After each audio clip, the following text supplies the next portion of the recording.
It's why we're involved as well. We love that big game atmosphere here on Talksport 2, the home of the EFL. Sunderland were on the end of a hammering the last time these two sides met, but can Middlesbrough repeat that feat, or will the Wearsiders get back to winning ways at home? Let's find out, shall we, in the company of Mickey Gray and Adam Bridge. Welcome along to the 152nd Wear Tees derby. Sunderland is alive with red and white, of course. The Middlesbrough colours too, they are tucked away to our left-hand side, and a couple of thousand have made the journey in amongst a crowd in excess of 42,000, all ready to go for this Saturday lunchtime shootout between two sides chasing promotion to the promised land of the Premier League.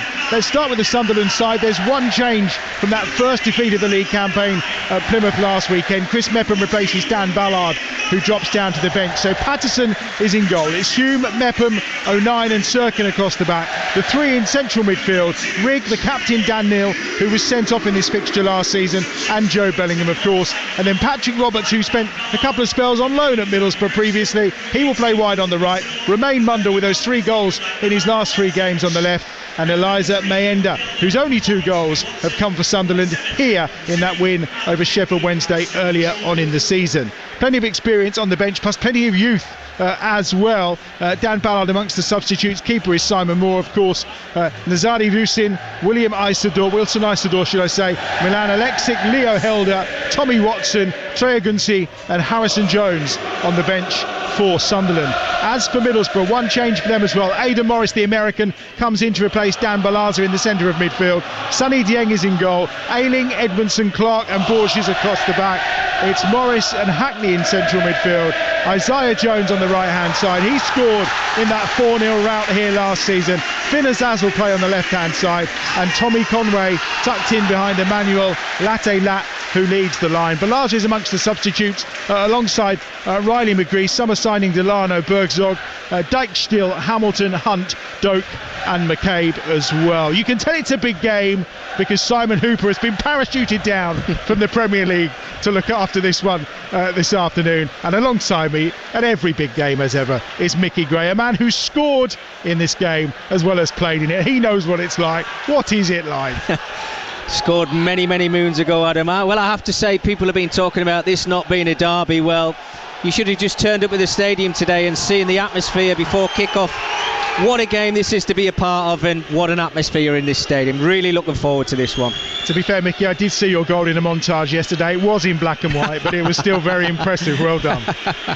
We are off and running, and it's Middlesbrough, of course, are in blue, and they're just happily holding the ball midway inside their own half. Hence the number of blues, as George Edmondson was just keeping his foot on the ball and nothing else really happening apart from the booing of the Sunderland supporters. But it's Middlesbrough kicking from right to left in the opening 45 minutes of this Wear Tees derby here on Talksport 2. And again, there's no pressing going on from Sunderland, and Edmondson is just there. Have you ever seen anything like it? I have not. I mean, it's twice he's done it, Adam, in the space of 30 seconds, isn't it? I think he's just waiting to try and entice the 2 or 3 of those Sunderland forward players out and create those opportunities in midfield. So it's certainly something to look towards as the game moves on. But this high press has got to come into play for Sunderland. They've got to keep this crowd on side, as we can hear them now in the background. They've got to make that 12th man and make this a real tough occasion for a really good Middlesbrough team.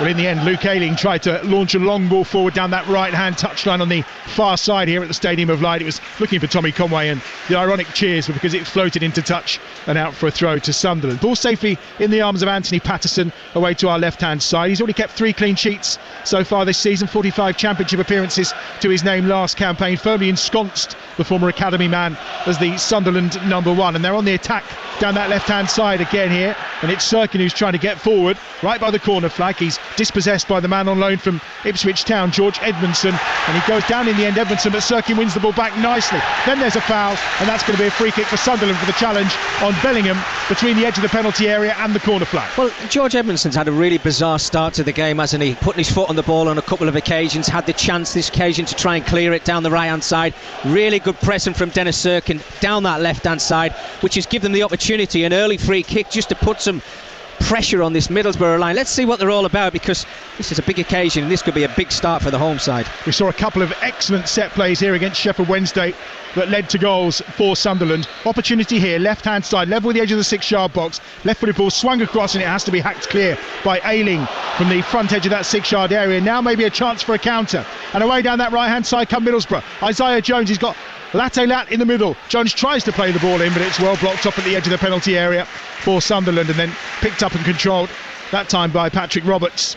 And the Black Cats have possession deep inside their own half. But there's a sign of the danger that can come from Middlesbrough. Yeah, the pace that they've got on the break, absolutely. With Isaiah Jones, we know over the last 2 or 3 seasons, when he's kept himself fit, he's a real threat, and probably one of the best players that we've seen over the last couple of seasons in the Championship.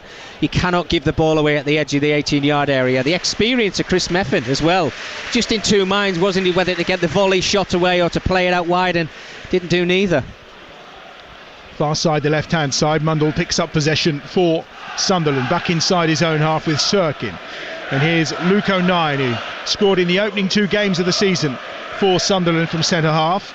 Down this right-hand side, it's Trey Hume. Hume looking for Roberts on this near touchline, who just tries to force his way forward. In fact, it's Chris Rigg who is trying to win possession, but in the end he gives away the throw to Middlesbrough. And it's going to be back with Clark and Edmondson again at the edge of the Borough penalty area, as they look to try and cause early problems for Sunderland down that right hand side, with Luke Ayling, of course, left Leeds in the summer, having spent the back half of last season on loan here at Middlesbrough. And it's Middlesbrough with possession midway inside their own half. They're in the blue shirts and the blue shorts, blue socks. It's the traditional red and white striped shirts, black shorts and red socks for Sunderland. And Middlesbrough again happy to keep the ball in and around the centre circle. They will see plenty of the ball in this game. Sunderland happy to concede possession under Reggie Lebris. Yeah, they certainly are, Adam, and I like the patience. It's easy for 2 or 3 players to switch off and just think, well, I'm going to try and make the difference, but the structure's there, as you can see, and that high press, it will happen as the game goes on, but it's really good play from Middlesbrough. Well, here's a chance towards the edge of the penalty for Borough. Isaiah Jones on that right hand side looks to cut it back towards Conway with a header, and it's tipped over the bar or off the crossbar. Well, Simon Hooper says there was no save from Patterson. He was very close to it, but it's clipped the top of the crossbar from Tommy Conway. What an opportunity for Middlesbrough. Beautifully worked down that right hand side, but it will just be a goal kick for Sunderland. Well, I think he has to score, I really do, Tommy Conway, and you think about the start he's had to the season as well. Isaiah Jones just clips that ball just towards the edge of the 6-yard area. He's not really got any pressure on him whatsoever. He's just got to guide it and keep it low from his header. Well, he's probably trying to celebrate before he puts the ball in the back of the net, and that's why it's skied onto the crossbar and over the top. But what a big chance for Michael Carrick's Middlesbrough. First big chance of the game then for Tommy Conway, picked up from Bristol City in the summer. Got a Scotland cap as well during the intervening period, but has scored a couple of goals already. Portsmouth and Preston is where he's been on target so far since signing for Michael Carrick's side. He really should have had his 3rd of the season. Here's Ayling on that far side, back to Edmondson again, who's seeing plenty of the ball in the heart of that Middlesbrough defence as they press on towards halfway, and it's short here with Morris, the American international. Now to the left hand side with Matt Clark, experienced centre half, of course, signed from Brighton and Hove Albion. A couple of loan spells at Derby for him as well, Matt Clark. Means Hayden Hackney just tries to play a ball through the middle. Neil picks it out, and now a chance maybe to come forward here for Mayenda. Mayenda still going inside the penalty area. Ayling comes across and does well. He will, I think, though, concede the corner. Brilliant run by Mayenda, but that's very well done by Luke Ayling. Oh, absolutely brilliant. Eliza Mayenda, I mean, he picks that ball up. He's got no right to finish where he did. Takes on 2 or 3 players, gets it onto his left foot, shows great pace, and just that bit of experience defending from Luke Ayling there, just to fault that move from Sunderland. But that's what you need. You can hear the crowd every time they go forward. They want to get behind them. Corner for Sunderland on that left hand side, taken short to Roberts. Now they'll try and work it inside the penalty area towards the back post, where Sirkin had just drifted off. He scored from a header in that game against Sheffield Wednesday. A really lovely move and something they've clearly been working on, but on this occasion it bears no fruit for Sunderland.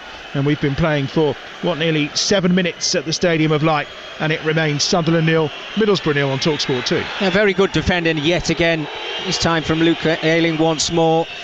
Dennis Serkin's made that run towards the back post and just used his body just to shrug him away from that little move from Sunderland. But it's such an open game for a derby match. Well, the high press from Sunderland has opened up immediately there for Middlesbrough. It was a pass from Seny Dieng right up into the centre circle that's allowed this Middlesbrough attack. It's been half cleared by Sunderland up towards halfway, and Mundell will try and win it desperately on that far side, but loses possession. And on halfway it's with Sunderland again, and with Middlesbrough again, and with Hayden Hackney, who gets it forward into the feet of Conway, who's so often so far playing with his back to goal, but really should have put Middlesbrough ahead in the early stages here at the Stadium of Light. On this left-hand side, Borges, the Brazilian, infield he goes to Hackney again at the edge of the centre circle, looks to cut the ball through and does well. Latte Lat trying to run onto that. That's a crunching challenge. It nearly comes to Conway at the edge of the penalty area, and the referee, who initially had allowed play to continue, now pulls it back for the free kick for that challenge on Latte Lat. Yeah, it was a fiery challenge, wasn't it? A derby challenge, if you want to put it like that. I think it was Trey Hume eventually with the challenge on Latte Lat, who still lay down on the ground just on the D of the edge of the 18-yard box. I mean, if the challenge is not made, he's through. He's 1v1. He gets an opportunity, and the referees just try to play on for Middlesbrough there to see what come of the outcome. But Simon Hooper is stood over it now. I'll be really surprised, Adam. I mean, I know it's early on in the game. I'll be really surprised if we don't see a yellow card here. But Latte Lat, he certainly felt the full force of that one. I've got a feeling he did pull out a card there. We are obviously a long way away. Yeah. His arm was definitely in the air. We'll get clarity of that. Plenty of other games as well. Early games today in the Championship, League 1, League 2 of course, and in the Premier League, where Chelsea lead early on at West Ham United. Nicholas Jackson scoring inside 4 minutes. Elsewhere in the Championship, Callum Doyle has scored for Norwich with 3 minutes on the clock in their game against Watford. The games in League 1 and League 2 this lunchtime remain goalless. So there is going to be some treatment here for Latte Lat, which is taking place down below, and we'll try and get some clarity on whether that yellow card was shown by Simon Hooper. He certainly had a long talking to for Trey Hume, and yes, he was given a yellow card for that challenge. I think it's one of those, Mickey, I know we don't want to see too many in, and you have to allow a bit for a derby, but early on I think he had to stamp that one down, didn't he? Well, look, I've said it for many years, Adam, even when I was playing myself. You know, the first 15 minutes you win that battle, albeit, you know, when you win that battle sometimes you don't want to see challenges like we've just seen there from Trey Hume. But at least we know we've got a derby on our hands. I've been to derbies over the last 4 or 5 seasons and I've not seen one yellow card, which is so bizarre. It happens in these games. You know, you're riled up, you're excited about the game, and sometimes your adrenaline takes you that one step too far. And in this case, Trey Hume has got that yellow card, and I just hope Latte Lat's okay. I want to see the best play against the best, but he looks like he's really struggling. Yeah, he is very much so, hobbling off on this near side. It is a free kick in a dangerous position for Middlesbrough. It's about 3 or 4 yards outside the penalty area, just to the left of the D as we look out, and it's Hayden Hackney who's loitering over the top of it at this moment in time. Finn Azaz is there as well. I think they're going to give Latte Lat as much time as possible to see if he can get over this injury that's been inflicted on him by that challenge by Trey Hume. In the meantime, there's 6 in the wall for Sunderland. Right-footed, it's caught just over the bar. Finn Azaz with the effort for Middlesbrough, never really troubling Anthony Patterson. No, it didn't. I mean, he never really got set, did he? He didn't really get it below the crossbar. He tried to get a little bit too much pace on it. You could see the angle he was trying to put it in the top left-hand corner, but I think set pieces like that, I always say, your managers and coaches say, test the goalkeeper as early as you possibly can. Well, that was a let-off again for Sunderland. Latte Lat looks like he's going to be okay to come on. Sunderland in the meantime trying to take advantage of the fact that Middlesbrough are down to 10 men. Here's Serkin on that left hand side. Serkin charging towards the edge of the penalty area. Mundell's on that far touchline, headed toward the byline, does well on his left foot, pulls it back, and Ayling's there at the edge of the 6-yard box to half get it clear, and then the pressure from Serkin means the ball goes out of play. What will be a goal kick away to our right hand side for Middlesbrough. Latte Lat is back on, but he is walking rather gingerly. Yeah, well, I think the next couple of minutes are key for Latte Lat, isn't it? Just to try and shake that challenge off from Trey Hume there, because he's important for Middlesbrough. He's the outlet, he's the one who's got the pace, certainly knows where the back of the net is. Was it 16 and 30 I think he got last season, and Michael Carrick will be hoping that he can get somewhere around that this term. Yeah, huge in the Championship last season. He's got 17 goals in total in his 35 Championship appearances prior to today just suddenly sprung to life throughout the campaign, particularly towards the end last year, where Middlesbrough were on a really terrific run. Almost got them into the playoffs. They finished 4 points shy. That's a lovely ball inside the penalty area for Joe Bellingham to run onto. It was a clever ball in from Luke O'Nien. Bellingham just about got there, but again, Luke Ayling with a challenge, and the ball goes out for another goal kick. Yeah, clever move. I mean, you can see Joe Bellingham just picking that ball up. He's trying to find some space, because at the moment, we've not really spoke about it in the game, but he just drifts into an area and he's got that body movement, hasn't he? It's a give and go from about 20 yards, but he nearly gets on the end of it, just tries to sneak into the 18-yard box. That's what Middlesbrough have to look out for, but I think the away side have certainly settled into the game a lot better and looked more of a threat, I have to say, in that final third. Well, they've been on a good run of form. They've only lost 2 of their last 17 league games, Middlesbrough. On the attack again now with Conway, trying to get it forward on that right-hand side to Azaz, and it's pushed out wide to the far touchline by Morris. Morris, edge of the penalty area. It's back with him again. Goes wide to the right-hand side. Luke Ayling. Ayling coming back onto his left foot. Thinks about trying to load the cross in, but instead goes back to Edmondson. And now to Clark, and play condensed inside the Sunderland half of the field right now. To the right-hand side they come again. And it's forward from Morris to the far touchline. Ayling level with the edge of the penalty area. Back once more to Morris. Infield again to Edmondson. And then to Clark. They're just trying to shift this Sunderland defence from left to right to try and find a moment. Hackney goes more direct through the middle to Latte Lat. And now out wide to this left-hand side. Chance to cross maybe first time for Borges. No, he goes back to Hackney. Hackney then clips it in for the run that's been made by Jones across the edge of the 6-yard box, but the offside flag was up, and that will be a free kick for Sunderland anyway. Well, the patience from Middlesbrough is absolutely fantastic. You know, they didn't panic. They didn't just throw a ball into the area. They worked it from the right-hand side to the left-hand side, wait for that move. Isaiah Jones nearly got on the end of that. Again, Dennis Erkin, I think he just gave him a little bit of a shove just as he was running it behind him, but the patient build-up play, absolutely terrific to watch. 14 minutes played, EFL Game Day Live on Talksport 2. Sunderland 0, Middlesbrough 0 at the Stadium of Light. This Weir Tees derby. Now this right-hand side, Hume just trying to lift the ball forward. Wants a handball, but referee waves it away. Borges was the player he claimed had outstretched his left arm. Instead, it will be a throw for Sunderland, which they'll just take short, and Mepham will pick it up away to our left-hand side. He's on loan from Bournemouth, having been purchased, of course, by Bournemouth from Brentford for £12 million. First league appearance for him since the end of March. And it's with O'Nien, and across to Mepham again. Ballard, the player who has missed out today. Down this right-hand side, Mepham gets it forward to Roberts on this near touchline. Looking to cut in field, the former Man City man who spent time on loan at Middlesbrough. Lovely ball out wide to that left-hand side. Acres of space for Romain Mundle to run onto. Charging inside the penalty area on his right foot. Full of confidence still going. But again, Luke Ayling did enough. Sirkin wins it back though. Here's Mundle. Round the corner. Tries to pull it back inside the area.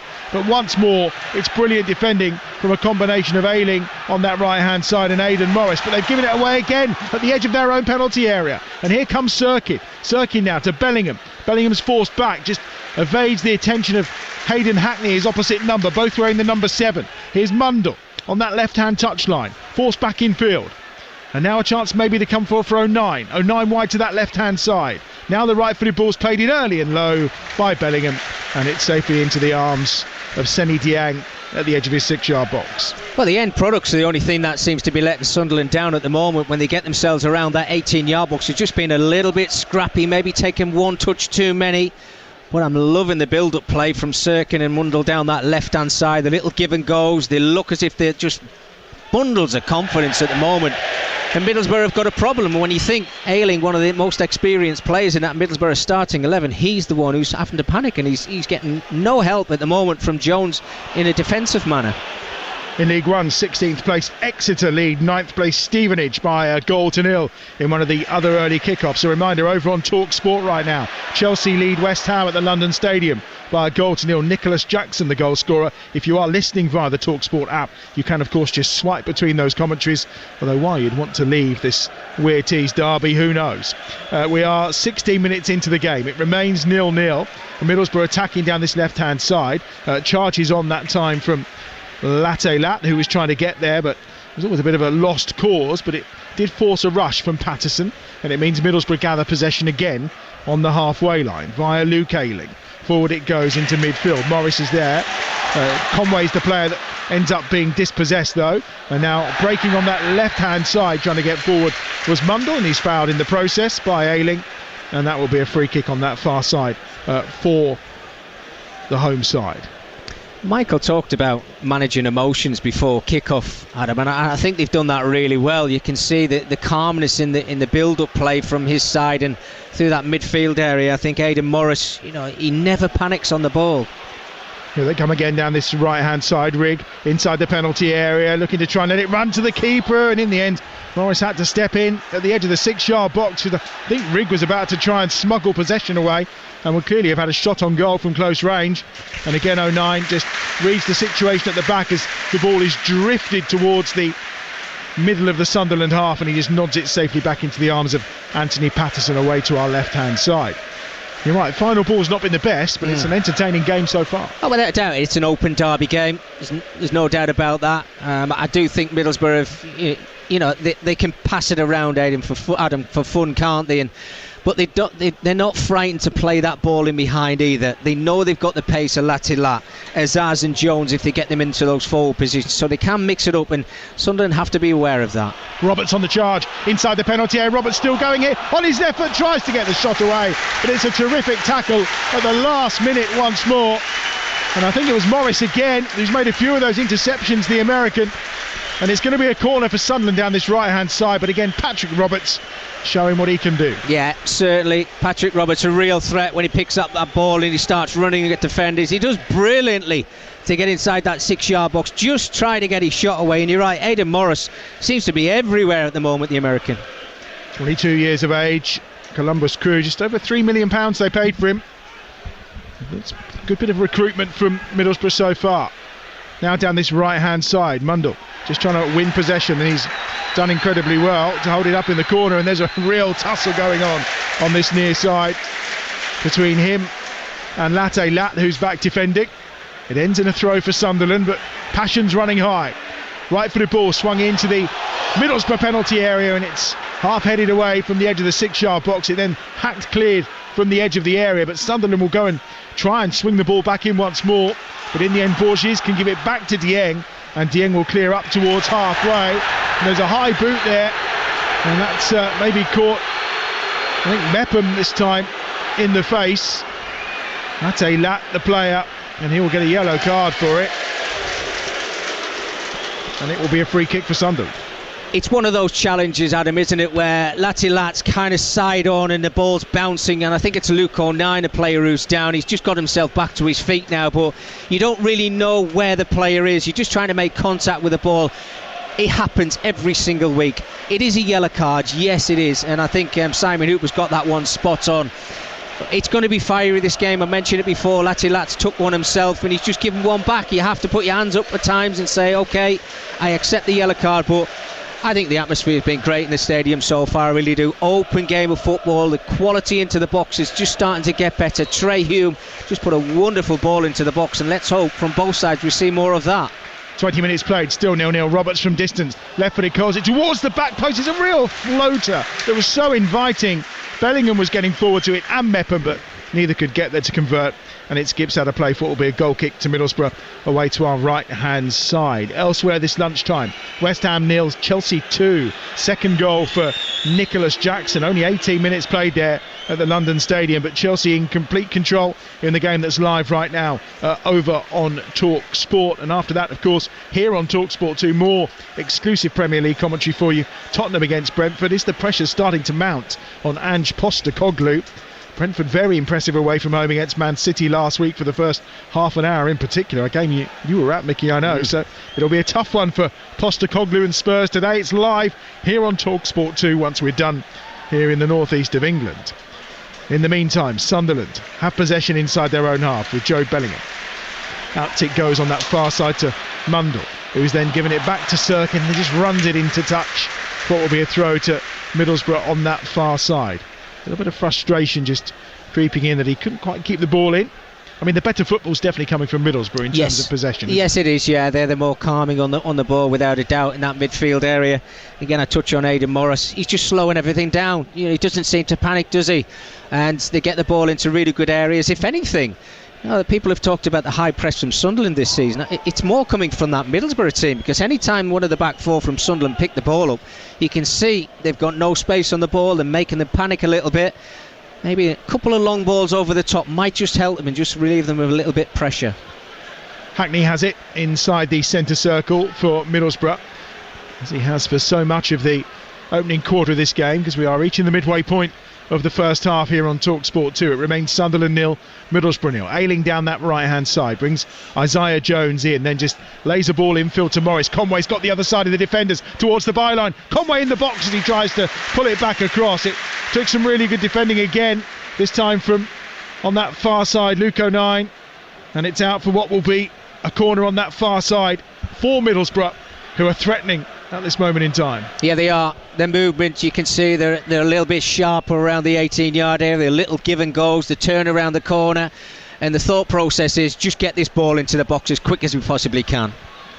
Here it comes from that right-hand side for Middlesbrough. Hackney lurking right at the edge of the penalty area, as is Conway as well. But there is a huddle of 5 or 6 blue shirts around that penalty spot, and it's Clark who goes up. But he's already scored a couple this season, and he heads that one over the top of the crossbar. What a big chance again, and it falls to the right person in Matt Clark. We've seen him score from set pieces already this season. And again, 7-8 yards out, a free header, just got to direct it towards goal. Sunderland merely have to, he's the main man when it comes to set pieces. You have to get players around him and make it difficult. Do not give people free headers in the 18-yard area. 300th career league appearance for Matt Clark today. As I say, a couple of times this season already against Portsmouth and Cardiff. He's found the back of the net. Here they come now. Sunderland on the counter. Down this right-hand side, Roberts inside the penalty area. On that left foot of his, gets the shot away. Half defended. Round the keeper. Dangerous angle. What a finish. It's a brilliant finish from Chris Rigg. He backheels it into the back of the net from close range.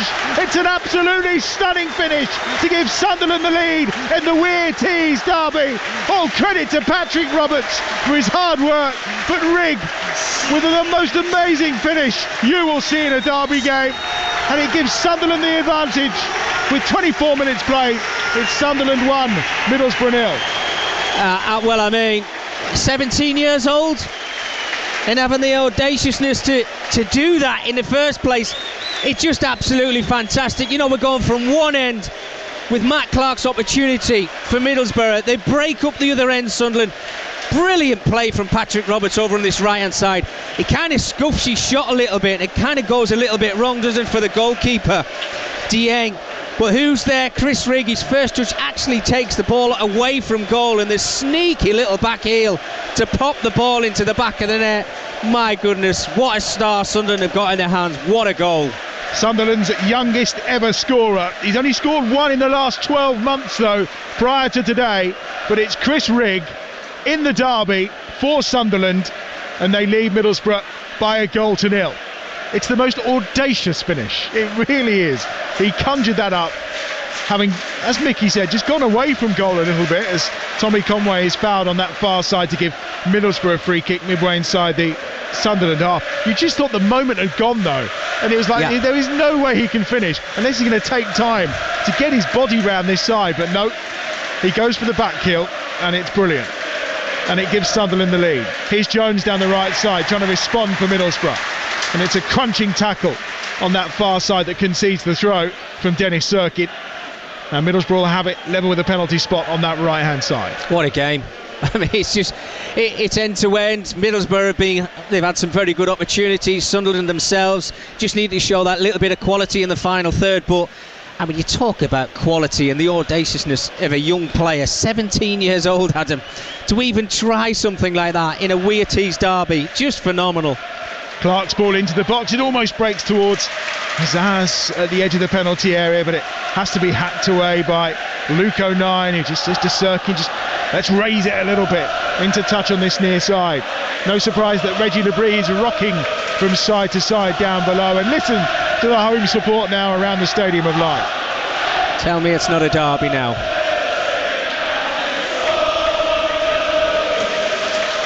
Real hairs on the back of your neck stuff coming from the Sunderland supporters.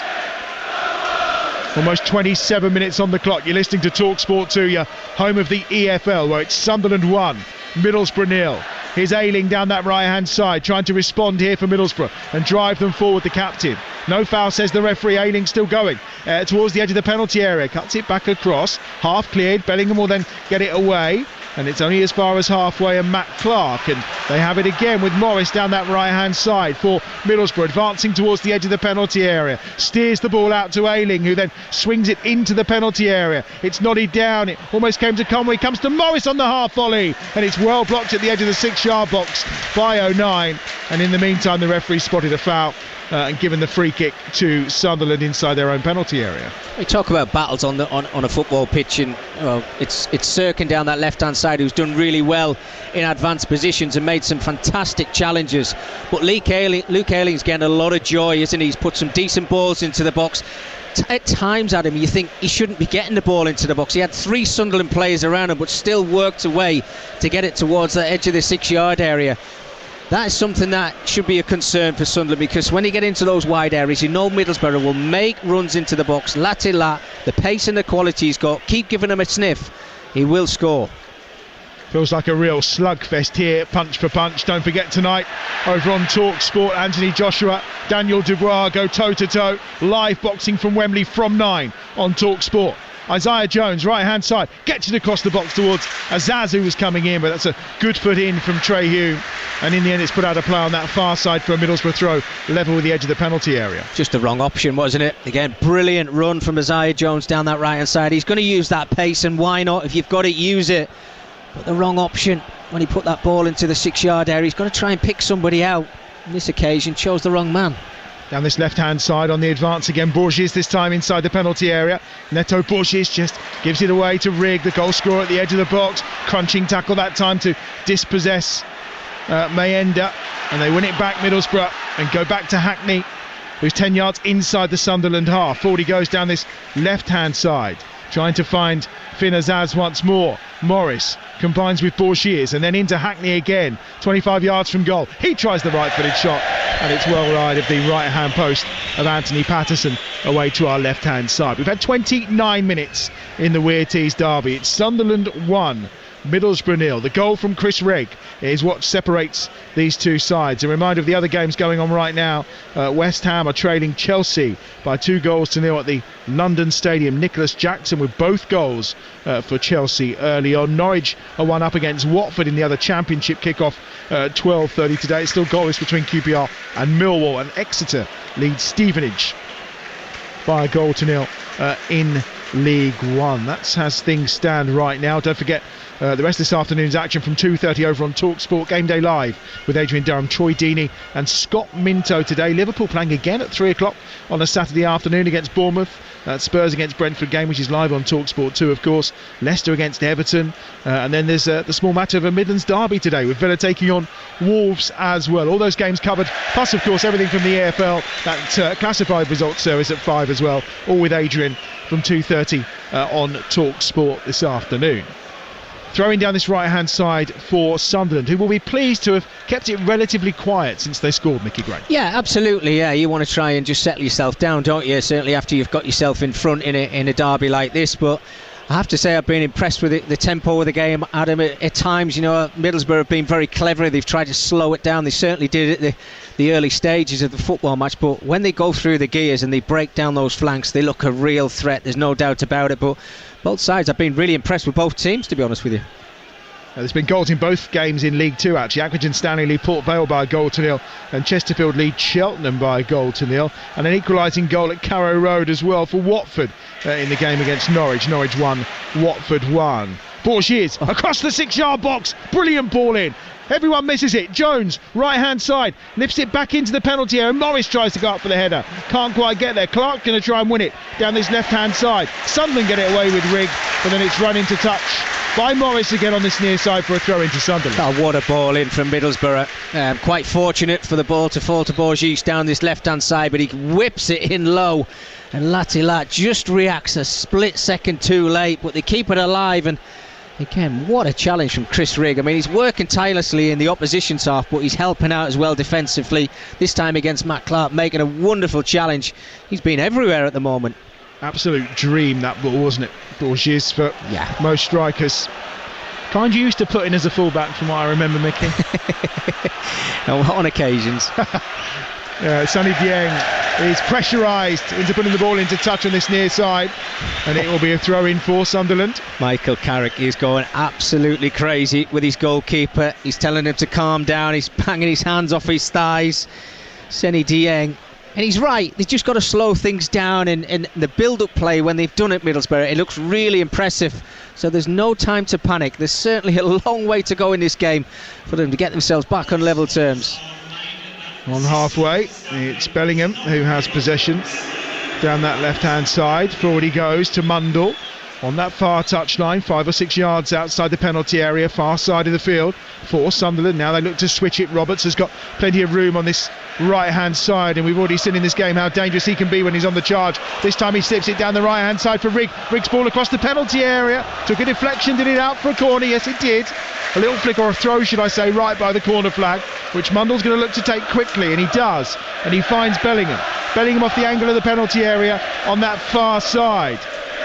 Here's Sunderland circling the edge of the box, right-footed from Hume. It's over the top of the bar, never really troubling Sonny Dieng. Away to our right-hand side, and Trey Hume only scored 1 goal last season. That was against Norwich in October. Probably not his strongest suit. No, well, we just seen it, didn't we, Adam? His shot's gone absolutely sky high and miles away from the goal, and Patrick Roberts was his option over on this right hand side. He's having it off at the moment, isn't he? I mean, every time he picks the ball up, he's taking his full back on. His quality at the end of it's absolutely fantastic, and you can understand the frustration. Don't change the way you're playing if it's working for you. Middlesbrough have it with Dieng again, closed down by 2 red and white shirts immediately. Goes out to Matt Clark, and he's forced to go long, this time to try and find Latte Lat, and there's a collision there between 2 Sunderland players. Simon Hooper is allowing play to continue, and now he does stop it. Trey Hume is one of those involved, and we're going to see the physios coming on, because they both clattered into each other then. I think Chris Mepham, the other player that's gone down. Yeah, it was, and again, you know, it's a complete accident, isn't it? You can see the 2 players, one backtracking, I beg your pardon, and the other one just trying to clear his lines. And Chris Mepham there, I mean, they felt the brunt of that challenge, haven't they? The 2 players, and Trey Hume being the other one. Both players still probably winded at him more than anything else. I'm sure that both are going to get up and they're going to be completely fine. But look, the tempo of the game, if it stays the way it is absolutely brilliant. It's what you want to see in a derby game. Yes, we've seen a couple of yellow cards, understandable in a game like this. The atmosphere is stoked up in the stadium, the home side scoring has kept that atmosphere here, but Michael will know that there's a lot of time left to go in this game, and the patient football will probably work out for his team. There's been 4 red cards in the last 5 meetings between these sides, so there'd be no surprise if at some point Simon Hooper did reach in to that back pocket of his, while there's a slight break in play. A couple of Women's Super League games. Of course, the Super League got underway last night, of course, with that win for Chelsea against Aston Villa, live here on Talksport 2. We got live commentary for you tomorrow lunchtime of Arsenal against Manchester City here on Talksport 2. Today, Manchester United women at half-time are leading West Ham United by 2-0, and Brighton and Hove Albion lead Everton by 1-0 as well. Plenty of WSL coverage throughout the season across the Talksport network for you. Right, both players are okay. They're going to continue. Joe Bellingham just getting some instruction from Reggie Labrie down below, and it will be Middlesbrough who will pick up possession again. We're into the last 10 minutes of a pulsating first half here at the Stadium of Light, where Sunderland, courtesy of Chris Rigg, lead by 1-0 with the most inventive and audacious finish from a very tight angle. But it's that goal that separates these 2 sides. Clark forward to Borges inside the penalty area, and offside flag is up, and it will be a free kick for Sunderland from inside their box. Yeah, nice little move there from Middlesbrough down the line. Borges just got on a little bit too quickly, didn't he, down that left hand side against Trey Hume, who's just found himself back on his feet and involved in the game yet again. Well, I think they've got to get back to that slow build-up play in Middlesbrough. Be patient in that midfield area and just wait for those burst and runs for the 2 wide guys who we know have got incredible pace. Lat's got to get involved in the game a little bit more for me, and I also think Joe Bellingham's got to get involved a little bit more in a Sunderland shirt as well, Adam. He's kind of passing them by at the moment. Sunderland, of course, one of 3 teams this season yet to concede a goal at home in the Championship, as Mundell tries to play that ball forward, and bring Mayenda into the game. Instead, it's going to be Bellingham on the far side, but Sirkin's penalised for the foul on Isaiah Jones, and it will be a free kick midway inside their own half for Middlesbrough. Yeah, Latte's been a bit quiet since that challenge from Trey Hume, which certainly knocked the stuffing out of him, and earns Trey Hume a yellow card early on in the game. But then again, Middlesbrough at times, Isaiah Jones has looked lively down that right hand side. We're seeing far more of Bourges on this side too. It's almost at times they're tucking as a three with Jones and Bourges pushing on a little bit here, and Ayling coming into more of a central position for Middlesbrough, and it's Jones they're looking for out wide on that right hand side. Gets it forward, Conway, first touch takes him towards the corner flag, keeps it alive well. Morris just manages to fire the ball across goal, and it's just palmed by Patterson but not out of play, and it's still alive in the Sunderland penalty area with Isaiah Jones. Well, that could have been a calamity all round, but in the end they get it clear and out for a throw to Middlesbrough on the far side. Well, if you're going to defend properly and clear your lines, or give a corner or a throw in away, that's 2 or 3 occasions that Middlesbrough have got balls into the area when shouldn't really have had the opportunity to do so. Here's Morris on that right hand side, just off the angle of the box. Edmondson's there as well. He's got Ayling outside of him. Ayling just gives himself some room, plays the ball inside the penalty area. Azaz gets across and tries to fire the shot, which just deflects up from a tight angle and is into the arms of Anthony Patterson away to our left hand side. The crosses, the better crosses, or the more opportunities seem to be coming down that right hand side for Middlesbrough, with Jones, Azaz moving over in towards the 6-yard area on this occasion. But they're just finding that little half a yard, aren't they? Albeit the best qualities probably come from the left-hand side from Bourges when he did put that ball across the 6-yard box. But it's worrying signs for Sunderland when Middlesbrough are getting in behind your back line. You've got to try and sort that out. Use your experience, clear your lines, and give yourself that little bit of a breather, because the away side's certainly grown into the game again. You're listening to EFL Game Day Live on Talksport 2 from the Stadium of Light. It's the Weir Tees derby, and Sunderland leading by 1-0. Talking of goals, in the other kickoffs at 12:30 today in the Championship, it remains Norwich 1, Watford 1. It's now Queen's Park Rangers 0, Millwall 1. So Millwall in front, currently 18th in the table, Millwall, but they lead the way as things stand. And here, of course, we still have Sunderland in front as well. And a reminder, in the Premier League, it's 2-0 to Chelsea at the London Stadium against West Ham United. That game live right now over on Game Day exclusive on Talksport. And if you've got the app, you can flick between the two, of course. It's worth downloading. You'll be able to hear the boxing tonight as well. Anthony Joshua, Daniel Dubois for that IBF heavyweight title at Wembley Stadium. The main event gets underway at 9 o'clock over on Talksport, but all the undercard as well on Talksport 2 once we finish with our football this afternoon. Oh, that's a terrible ball by Matt Clark, given away to Roberts. Roberts on the charge inside the Middlesbrough half. Roberts looks to cut infield, and it was an important right orange boot that was stretched out by Hayden Hackney then, and now all of a sudden Middlesbrough have got a bit of space down the right hand side. Jones is there, Latte's in the middle, Jones towards the edge of the penalty area, onto his left foot, tries to clip a shot, and it's just dipping onto the roof of the net, and it's got a touch or a deflection according to the referee, because that's going to be a corner away to our left hand side. Well, they're fortunate, Sunderland, aren't they? And this time Patrick Roberts, maybe the wrong decision again, cutting inside on trying to get onto his stronger left foot, and he's just running into bodies. But Middlesbrough on the turn, 2 or 3 passes later. Isaiah Jones, yes, he came inside onto his weaker left foot, didn't really get enough pace on it to cause Patterson any problems, but that is the threat that Middlesbrough have. And they have a threat now from a corner down this left hand side. They'll be looking towards Clark. It's half cleared from the near post, and it's all the way to halfway, where Hayden Hackney will probably try and load it back in early, given that all the big men are forward. Instead he goes wide to this left hand side. Finn Azaz is there, former Aston Villa man, of course, was at Plymouth on loan very impressively before joining Middlesbrough. Here's Ayling on that right hand side for Borough. Infield he goes, short to Edmondson. Edmondson out forward to Hackney. Hackney then just looks to get it back that time from Azaz, and on this near touchline Bourges is saying I'm available, but instead he goes infield to the American Morris. Hackney again, one of the academy players that's come through at the Riverside. Edmondson driving forward with pace this time. To the right it's Jones. Little injection here from Middlesbrough of energy. It's just slowed up again, but this time Conway's always on the charge. Right-footed ball across into the 6-yard box again, but it's right into the arms of Anthony Patterson, probably about the third or fourth time from those wide areas. Yeah, I mean, it's a decent ball into the box, isn't it, from Tommy Conway? I think Michael Carrick will want him trying to get on the end of those crosses at him rather than putting the ball into the box. He gets a lot of pace on it, but he's got to try and find somebody who's going to make that burst and run towards the near post, because it seems to be where all the crosses from Middlesbrough are going, and Lat's drifting, he's pulling out to the back stick, and they just can't find him at the moment. The build-up play is fantastic from Middlesbrough, but it's the end product. Bellingham to Mundell away down the left-hand side for Sunderland, level with the edge of the 6-yard box, inside the area now, on his right foot, gets the shot away, and it's straight at Sonny Dieng at the near post. A man full of confidence, 3 goals in 3 games. He had one thing on his mind, Mickey Gray. It's a tight angle, isn't it? You can understand, he's chopped the ball onto his right foot, but I think the better option's to cross that ball into the box. Hackney charging forward now. Latte Laf is shepherded all the way this time inside that 6-yard area by Mepham, who's done brilliantly. Given away to Azaz, who tries to curl one. It's headed over the top of the bar. Had to be headed over as well, you feel.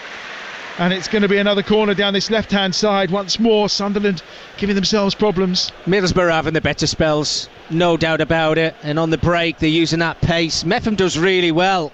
But when he gets that ball, I think it's Trey Hume, just clears his lines, not even thinking where the ball's going. You've got to have something in your mind. And again, Middlesbrough on the front foot. Another chance. Clark's on the move towards the near post. He's definitely the target, evades them all. Patterson with a good punch that time, and actually was fouled in the process, according to Simon Hooper. And that's going to be a free kick away to our left-hand side. The one thing I will say is that they do seem to open up Sunderland quite easily at times, Middlesbrough. Yeah, it's 2 or 3 passes and they're in. No, absolutely, and I think they control that midfield area, and I really do, Middlesbrough, but it's what they do with it in that final third, and I think that Sunderland have been let off at times, because Middlesbrough, there's no doubt throughout this first half, have been in better positions, but that quality into the box has just not been there. They've got some wonderful players, Middlesbrough, no question of that.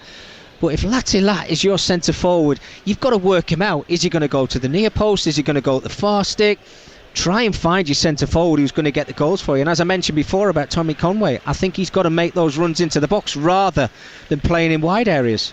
Millwall's lead at Queen's Park Rangers didn't last long. QPR 1, Millwall 1, heading towards half-time. Sonny Dieng at the edge of the penalty area, former Queen's Park Rangers man himself, of course, looking to try and find a run being made by Isaiah Jones down the right-hand side, but he was shepherded all the way by Dennis Serkin there, and it's safely gathered up by Anthony Patterson away to our left-hand side. In the final minute of the first half, EFL Game Day Live on Talksport 2, where it remains Sunderland 1, Middlesbrough 0. Luke O'Nien launching it forward down that left-hand side over the top of Romain Mundell. He chases after it, but he's not going to get there, and it runs out of play for what will be a throw-in on that far side, which Luke Ayling will take from midway inside his own half for Middlesbrough. I expect will be at least 2 or 3 minutes added at the end of this first half because of the injuries. It is indeed 3 minutes that are showed to us by James Bell, the 4th official down below. And it's Borges on this near side who will give it to Morris, who's crowded out by 3, and he's fouled in the process, according to Simon Hooper. Well, he's down as though he's been injured. I mean, at first look, and I have to say, we don't have monitors for replays here at the Stadium of Light. In fact, there's a yellow card being shown as well this time for Chris Rigg. I thought he'd won the ball fairly, but maybe, I don't know. Well, I don't know where the yellow cards come from in this situation. I mean, Simon Hooper's just pointed at 3 different positions on the field where Chris Rigg has apparently made fouls. Well, I can't remember them, Adam. I've got to be completely honest with you. And I think he made contact with the ball there. You could see that Middlesbrough was struggling to try and get the ball out. They tried to work an angle. And you heard the cheer. Everybody thought it was a challenge from Chris Rigg that was worthy of a great tackle and a move for Sunderland. But I don't know. Let the game flow if you're a referee. Michael Carrick was obviously going crazy. He wanted the foul and he got his just rewards. He did, and Middlesbrough have possession, and we have 2 more minutes of the 3 added at the end of this first half, and they're striving forward trying to find this equaliser in the Weir Tees derby. They trail to the goal from Chris Rigg, who's now picked himself up a yellow card to go with his goal that he's probably dreamed of scoring in one of these local derbies for Sunderland all of his life, and he's achieved it today. soured maybe a little by that yellow card. Hackney out wide to the right-hand side. Here's Ayling, who goes more direct towards the edge of the penalty. Azaz, brilliant skill to keep it alive at the edge of the penalty area. Gets it half clear to Hackney, who's 25 yards out from goal. Clipped forward, but way beyond everybody else. And it will be a goal kick away to our left-hand side for Sunderland. But lovely little touch there from Finn Azaz. It was, yeah, it just wouldn't settle for him, would it? You could see he was flicking it around the corner for himself and then trying to get the ball just to lay on the grass. And Luke O'Nien, as he just swiped at that with his left foot, you're thinking any contact with a forward player, Simon Hooper would have been all over that with a whistle in his mouth, maybe giving a penalty away. And certainly, 30 seconds to a minute before a half-time whistle is the last time you want to be giving the opposition any chance of getting back into the game. Long ball forward from Patterson. We're into the last 30 seconds of time added on at the end of this first half. That's brilliant from Mundell on that far side, going inside the penalty area. Now he goes down, wants the penalty. Simon Hooper says no, but there was certainly an arm. Whether there's enough for that to be given a penalty nowadays for that level of contact, he was certainly leaned on the left edge of the penalty area, Romain Mundell, but Simon Hooper very clear, absolutely no way in his eyes. Azaz forward, now a chance maybe for Middlesbrough, over the top, Latte-Lat's got a chance to clip it over Patterson, and he does, and he puts it high and wide. There was a moment there where Middlesbrough were 2-on-1. Jones and Latte-Lat combine, but in the end it's high and wide, and the boos are for Simon Hooper for not giving Sunderland a penalty they feel they deserve. Oh my goodness, I mean, it's a big call, isn't it, Adam? And I think I'm on the same page as you, albeit big boos here at the stadium, LA. Yeah, there are. Simon Hooper blows his whistle for half-time, and the home side have the advantage, but should it have been a chance to double it on the stroke of half-time with a penalty for that foul, or that challenge, should I say, on Romain Mundell inside the penalty area. We'll dissect that in a moment. The goal of the half, though, that came from Chris Rigg. As we know, he's Sunderland's youngest ever goal scorer when he was just 16 years and 51 days. He's only scored one goal in the last 12 months, but what a time to step up and do it. A tight angle, a terrific back heel, very audacious, and it's that goal that separates these sides at half-time in the Weir Tees derby. It's Sunderland 1, Middlesbrough 0. Wow, what a game of football that has been, Mickey Gray. We'll dissect everything in a second, but I just need to let everybody know some of the other scores that have been happening in some of the 12 o'clock and 12:30 kickoffs. Norwich have just gone 2-1 up against Watford. Borja Sanz with the goal just before half-time there. They're into 3 minutes of added time at Carrow Road at the moment. Elsewhere in the Championship, QPR 1, Millwall 1 is the half-time score. Duncan Watmore had put Millwall ahead before Michael Frey equalised for QPR. Into League One, Exeter 1, Stevenage 0. Currently Edward Francis on the goal on the score sheet for Exeter. Lincoln 0, Wigan 0. In League 2, Accrington are 2 goals to the good against Port Vale. Sean Whalley opened up the scoring and then assisted Donald Love for the second. Chesterfield are 1 up against Cheltenham thanks to Dylan Markande. Also in the WSL, 12 o'clock kickoff between Manchester United and West Ham United. 2-0 up at the moment. Geezer and Leah Galton on the score sheet, and Brighton are 1 up against Everton. Their new signing Kiko Seiki with the goal there. Right, you're up to date at half-time, and let's try and dissect, if we can, that enthralling 45 minutes of football up at the Stadium of Light, Mickey Gray. It was stunning to watch. Chris Rigg on the score sheet, but so much to dissect there, including the fact that Middlesbrough just can't seem to score. Well, they've done everything apart from the final third and showed us a little bit of quality, Faye, because their possession's been fantastic. They've had a lot more of that than Sunderland have had, but when they get into those final third areas from wide positions, they've just not been on the same page. Latte-Lat's made runs into the box, but they just can't find him. Isaiah Jones, he's using that pace down the right hand side along with Luke Ayling. The crosses and the quality have just not really been there.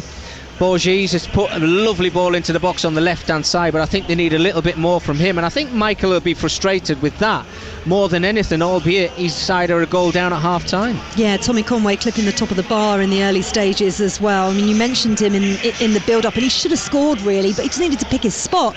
I watched a couple of replays of it, and he gave the opportunity to the keeper to save it. Ultimately, it hit the crossbar in the end, but he had so much space either side, and he just went for the middle. Yeah, he did, and it's happened on a couple of occasions. I think Matt Clark from a corner as well found himself in acres of space, and we know what he can do from set pieces if you give him the quality. So yeah, it's a couple of let-offs for Sunderland, I have to say.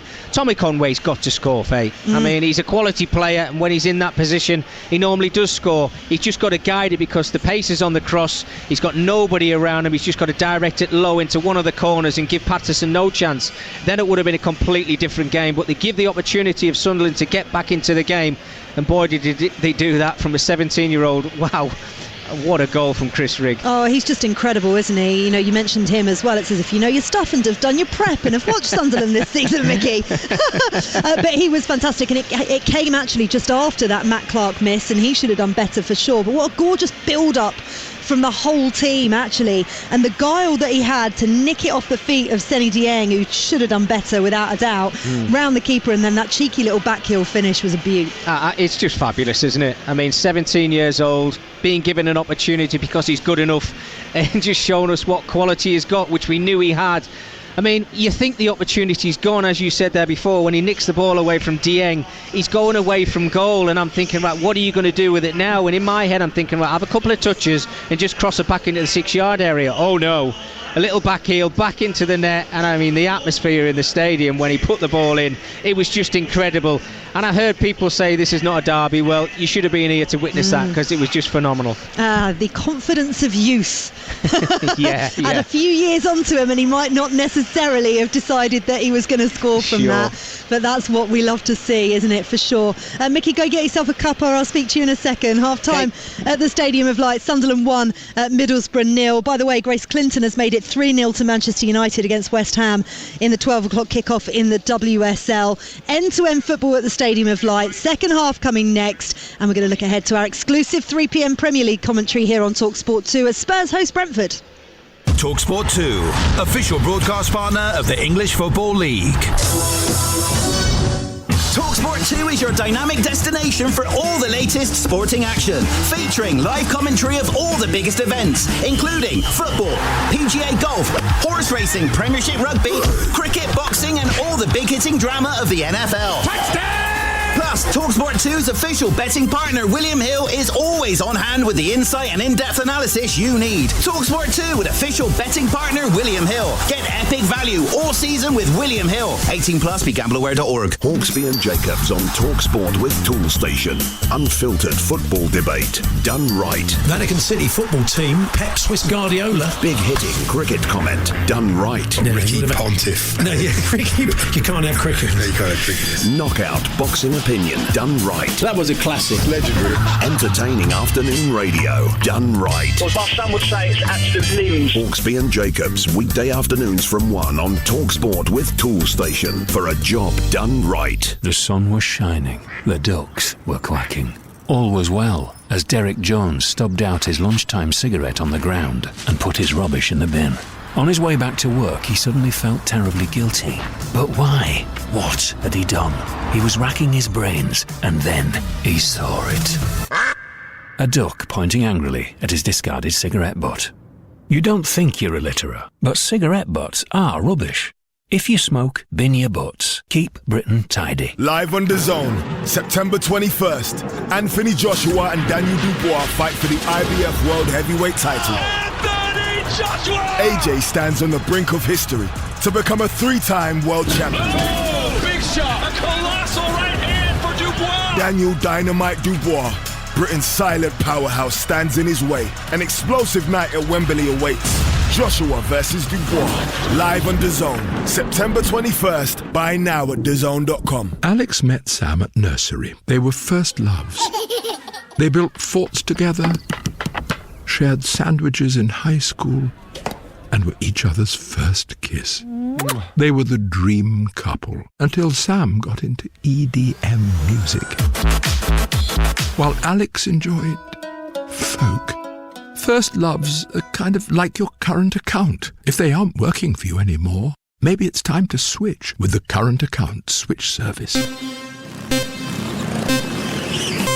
It's fast, it's exhilarating, it's Team Sport, the UK's #1 indoor karting experience. Battle it out at speeds of up to 40 miles per hour and feel the thrill of acceleration as you race to the finish line. Team Sport Karting has over 36 locations. There's a track near you. Save 10% when booking online. Use the code GET10 on the Team Sport website. Verification at team-sport.co.uk. Domino's doesn't do things by halves, unless it's price. Get 50% off pizza Friday to Sunday. Half price pizza, not half tasty. Friday to Sunday, online only. Exclusions apply. Minimum delivery spend, charges and restrictions apply. T's and C's, see domino's.co.uk. The rousing radio broadcast. He hits it first time. What a volley, what a goal. Game day. Pushing the apex of live football. EFL Game Day Live. On Talksport 2. I've just said something that's true, and it seems like it's upset a lot of people for some reason. Early cross to give it Thomas Asante. Coventry City lead, and they deserve it. Now Spurs have got 3-on-3. Lovely through ball. Brendan Johnson's in on goal. He's won the tie for Tottenham Hotspur. You just wonder how important that turnaround could be for Ange Postecoglou. We may have won the game, but I think it papers over the cracks. 85 minutes of absolute garbage. I'd rather listen to 100 Ange Postecoglou's than one Antonio Conte. Brentford 3, Leyton Orient 1. Lewis Potter heads it down, and Mbeumo and Fisher heads it in, and Brentford lead inside 30 seconds. Brentford 2, Crystal Palace 1. Definitely very pleased that there's more focus on us, and not because we want the focus, but it's positive. This is EFL Game Day Live. Faye Carruthers with you here on Talksport 2. Second half between Sunderland and Middlesbrough coming up shortly with Adam Bridge and Mickey Gray. But at the conclusion of our exclusive EFL Championship commentary, we're bringing you another exclusive, this time in the Premier League, as Spurs host Brentford here at the Tottenham Hotspur Stadium. Little bit early, just spot any Spurs fans limbering up for a bit of yoga here. But our commentary team, former Arsenal winger Perry Groves and Ian Danter, are with me to look ahead to the game. And I've got my jelly babies back, first and foremost. Let's get the most important stuff out of the way first, Perry. Thank you for those. Absolutely, and it was in my local shop at £1.35. Oh, okay. Is that a bargain? I ain't paying the £2.90s in garages. No way, Pedro. No, fair enough. I love you, Faye, but not that much. Not £2.90s worth. That's fair enough. Listen, Ange Postecoglou's come under a little bit of scrutiny, hasn't he? He's kind of brought a little bit of it to himself by saying that he always wins silverware in his second season in charge, not to put any pressure on himself whatsoever. But, you know, he's a bit frustrated with the supporters here at Tottenham and the way that they're viewing the season so far. Should he be worried about their form, or is it just taking a little bit of time? Do you know what, Faye? I don't think it's the form. I think he should be worried about there not being clinical enough. Yeah. Because if you look at all the Premier League games, Leicester, they should beat Leicester, they end up drawing. Newcastle, they 1-0 up, get beat 2-1. They should again take their chances, they win the game. Everton, they win 4-0 at home, which isn't difficult. And the North London derby, they were the better team in the first 20-25 minutes. And when Arsenal scored, then they didn't have any plan B. And that's, I think, what's been levelled at Postecoglou, that Spurs are playing in exactly the same way. The performance has been really good. He just wants them to be a bit more consistent. And I know he said it's a fact, he always wins silverware in his second season with each club that he's been to. I was amazed that he played, like Dance was there, that he played such a second string team against Coventry in the Carabao Cup. You're just actually inviting pressure on yourself, and they got out of jail obviously with Spence scoring and Johnson coming on the subs. Good substitutions from the manager, you have to say. Absolutely. Well, the funny thing was that Coventry went 1-0 up after he made those first two changes. So he calls for the cavalry because Spurs have been awful. It was their worst performance of the season by some distance. So he brings on Maddison and he brings on Son at 0-0, and before you know it, Thomas Asante's put Coventry ahead, and you would not have, begrudged Coventry that win.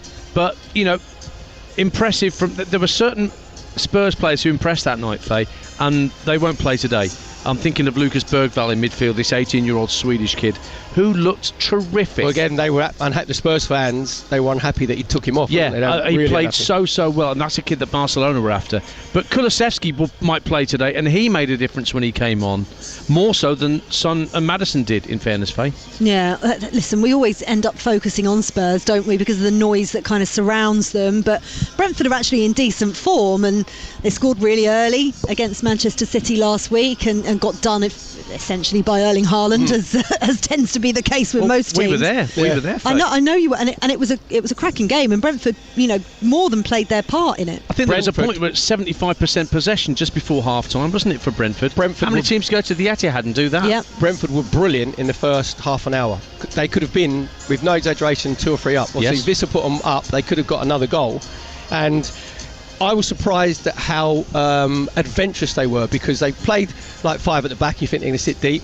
The 2 fullbacks, Lewis Potter and Ayer, on the right hand side didn't dance. They pushed up as basically as wingers, and the 3 midfield players, Damsgaard, Norgon and Janelt, they were brilliant at getting it out from Flecken and going through the line. So I expect them to do exactly the same thing today, and I'm going to put the mockers on it. There's never been a 0-0 draw in the Premier League here at the Tottenham Hotspur Stadium. 102 games. But I was also going to say, these 2 teams as well love to go hammer and tong. Yeah. And it was 3-2 here last season, so we are expecting goals. So we've literally put the kiss of death on it now, as is always the case. But how do you see, and very quickly, because we've got to head back to the Stadium of Light for the second half, how do you see it playing out? Are they going to cancel each other out? Who's going to come on top? No, I think it's going to be like a basketball game. I think that it's going to be end-to-end stuff. And I will quickly say that Vissa is a big miss. Huge. He scored. They've scored last 7 Premier League goals. He scored 4, and he links play up. He drops it deep. Chada will probably play instead of Vissa. He's very quick in behind. So I would expect that Brentford might be catching Spurs at the wrong time. Momentum from the midweek against Coventry, and there's a time where Spurs are going to take their chances. It might be today. Well, we shall find out very shortly. It's a 3 p.m. kickoff here at the Tottenham Hotspur Stadium between Spurs and Brentford, so be sure to join us for that after the conclusion of our exclusive EFL Championship game up at the Stadium of Light with the players back out. It's been end to end in this game as well, an absolute thrilling 45 minutes. Let's hope for more of the same for the second half. Your commentary team in place are former Sunderland defender Mickey Gray alongside Adam Bridge. Thank you, Faye. Yeah, half the teams are out. Anyway, Middlesbrough are here. We're just waiting the arrival of Reggie Libre's Sunderland side. And now we have 2 assistants as well. Simon Hooper taking his time, probably avoiding the booing that's probably going to come his way from the Sunderland faithful. Looking back on that, I mean, Ayling does certainly have a nibble at him, but there isn't a lot of contact, is there, Mickey? I've looked at the replay. No, I mean, I think it would have been a very soft penalty if it was given. It looked like Mundell was going to ground as he got into the 18-yard box and kind of lost his footing a little bit. Certainly in a game like this as well. I mean, it would have been scrutinised for sure if it was the Premier League and we had VAR, Adam, but I think in that case, I think the right decision was made. Yeah, very much so. Let's run you through the Middlesbrough team, because it looks to me as though they are going to be as you were, as I just add up. Well, there's only 9 out there at the minute, actually. No, 10 out there. So maybe we are going to see a change potentially here. No, we have got a full 11. No, they look as they're going to stay as they are. We're still waiting for Sunderland to do it. Yeah. Seem to be taking an absolute age. But Senny Jeng's in goal. It's Ayling, Edmondson, Clark and Borges across the back. It's Morris and Hackney, the 2 central midfielders. Jones is wide on the right. Azaz wide on the left-hand side. And Conway is playing in that number 10 role behind Emmanuel Latte Lat. And Michael Carrick is in deep conversation at this moment in time with Isaiah Jones on this right-hand side. As finally the red and white stripes reappear. The Black Cats ready to go for the start of the second half, and unsurprisingly they look as you were too. So it's Patterson in goal, Hume, Mepham, 09 and Sirkin across the back. Goal scorer Rigg, Neal and Bellingham in midfield, with Roberts, Mayenda and Mundell the front 3 for Sunderland. Simon Hooper, the man in charge, has arrived as well, so we should be able to get going relatively quickly at the start of the second half, and we've had about 18 minutes of half time today, so certainly not in any great rush to get things back underway. And probably a breather required after the intensity of that opening 45 minutes. But here we go. We're off and running. Sunderland kicking from right to left in the second 45 minutes of this Weir Tees derby right here on Talksport 2. And it's Bellingham immediately with some possession on the halfway. And it's going to be turned around the corner here on this near side with a left-footed ball forward. Just clipped by O'Nien, but again, it's picked up by Bellingham. Bellingham again looking for some support. Comes from O'Nien once more, who's always seems to be absolutely everywhere. Here's Mundle, Sirkin down this left-hand side. Looks to put an early ball in that has to be defended well this time from the edge of his own 6-yard box by Edmondson. There's a foul. The referee allows the free kick to be taken quickly. It's Bellingham that was down on the floor, but Sunderland have done that right-hand side immediately with Rigg and Roberts. And Roberts now will just get that onto his favoured left foot, goes back inside midfield, and again it's Rigg and Hume who are combining on that far touchline as the red and white stripes just pile forward away to our left-hand side. The ball works its way across their back line. O'Nien out on this near side to Mundle, who's looking to come infield again. He's fouled, and the challenge by Isaiah Jones is penalised, and it will be a free kick for Sunderland. And there's a bit of shoving there as well from Jobe and Tommy Conway. Just going to have to be a little bit careful, Attila. Yeah, Adam, I mean, it's not the best of challenges from a centre forward in the second half, already on a yellow card. You touched on the sendings off in this fixture over the years as well. Certainly something that these Middlesbrough players are going to have to be a little bit cautious of as well, but not really started in the second half, have the away team? It's been all Sunderland, a lot of possession. Just need to get the ball into those final areas and try and see out the game if they possibly can, and maybe add to the one-goal deficit that they already have. That's what they'll be trying to do as the home side, but I'm sure Michael's had word with his players at half-time to say, look, we need another 5 or 10% more here. Get ourselves back on level terms. You never know, you could come away from the stadium alight with all 3 points, but a lot of work to be done. Yeah, not a raucous start to the second half from the opposition. The fans are a little bit quiet as well as they're milling their way back to. Sunderland leading here by a goal to nil. Left-footed ball is swung towards the edge of the penalty area. It's headed clear, but it will be picked up on that far side, and it's back with Dan Neil. Neil again just receives it back, and he'll now lift it into the box, but he does it in a fairly flat trajectory, and it's easily cleared by Middlesbrough, and it's back to halfway, and it's controlled by Trey Hume, and Patterson will pick it up once more. Sunderland looking to win 3 successive home games for the first time since April 2022. Remember, they had a wretched run at home towards the end of last season. Interesting, the last time they managed to do it when they're in the top 2 tiers was back in 2012, so it will be some feat if they can secure the 3 points today. Throwing on that far side for the home team then. We've had almost 3 minutes of the second half on Talksport 2. It remains Sunderland 1, Middlesbrough 0. Back with Patterson. Out wide to this left-hand side. Edge of the penalty area is O'Nien. Here's Sirkin. Sirkin on a charge up this near touchline. Goes down. Not much contact from Isaiah Jones, but penalised. Free kick for Sunderland, and a really bitty start to this second half. Yes. No, it has been. It's a little bit sloppy, isn't it? I think Sunderland will be the more comfortable. There's no doubt about it, because Middlesbrough are the side that are going to be chasing the game at some point in this football match in the second half. And it's how this young Sunderland side manage being in front at home. The expectation is to go and try and get the second and the third goal. Well, here they come looking for it down that right-hand side again. Roberts is looking to find a way into that penalty area. The ball's clipped over the top towards him. He can't quite get there as Rigg played that in, and now maybe a chance for one of those Middlesbrough counters that look so dangerous at times in the first half, and they do with Bourgiers, but it's blocked out and will be a throw on the far side midway inside the Sunderland half. The steam was just taken out of the counter-attack, and they were stopped at source really. They have it again though, and will keep possession just inside their own half. And Chelsea have made a lightning start to the second half at the London Stadium. Cole Palmer 2 minutes into it, giving them a 3-0 lead against West Ham United. I'm glad I've bought a ticket to go and watch West Ham away at Liverpool on Wednesday night. Can't wait. Yeah, well, you'll have some fun. Ball clipped into the area, and it's flicked on that time very well on that far side by Bourgies, and then half cleared by Trey Hume. Throwing on that far side for Middlesbrough. And there's a little bit of pushing and shoving going on. Roberts involved, but the referee lets it go. Matt Clark has possession. Morris and Hackney in the middle of the field, just controlling things for Middlesbrough. Clark has it. Edmondson. And to the right-hand side is Ayling. Ayling down this near touchline, but good foot interception by Dennis Sirkin, and then Joe Bellingham with a lovely ball out wide to that right-hand side to set Roberts away. Just about keeps the ball in. Roberts cutting in field on that left foot of his. Now with a chance to shoot, which he does, and he's just wide of the right-hand post of Seny Dieng, who's at full stretch. Didn't need to get a touch though. Roberts off target, but once again looking very dangerous from that right-hand side.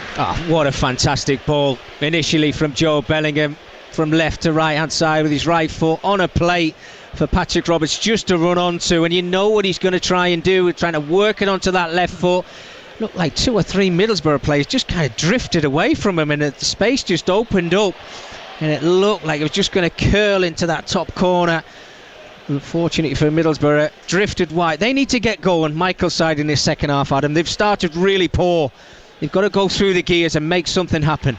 Bourges will try on that far side for Middlesbrough, 10 yards inside the Sunderland half. Infield he goes to Morris. Morris into the feet of Latte Lat, and it's then a very poor pass from Hackney, who then gives a little shove. Referee says play on, but may come back and talk to Hayden Hackney about that. It was unnecessary. Here's Bellingham inside the centre circle, just spins away, keeps possession nicely. Sirkin out wide on this left-hand side.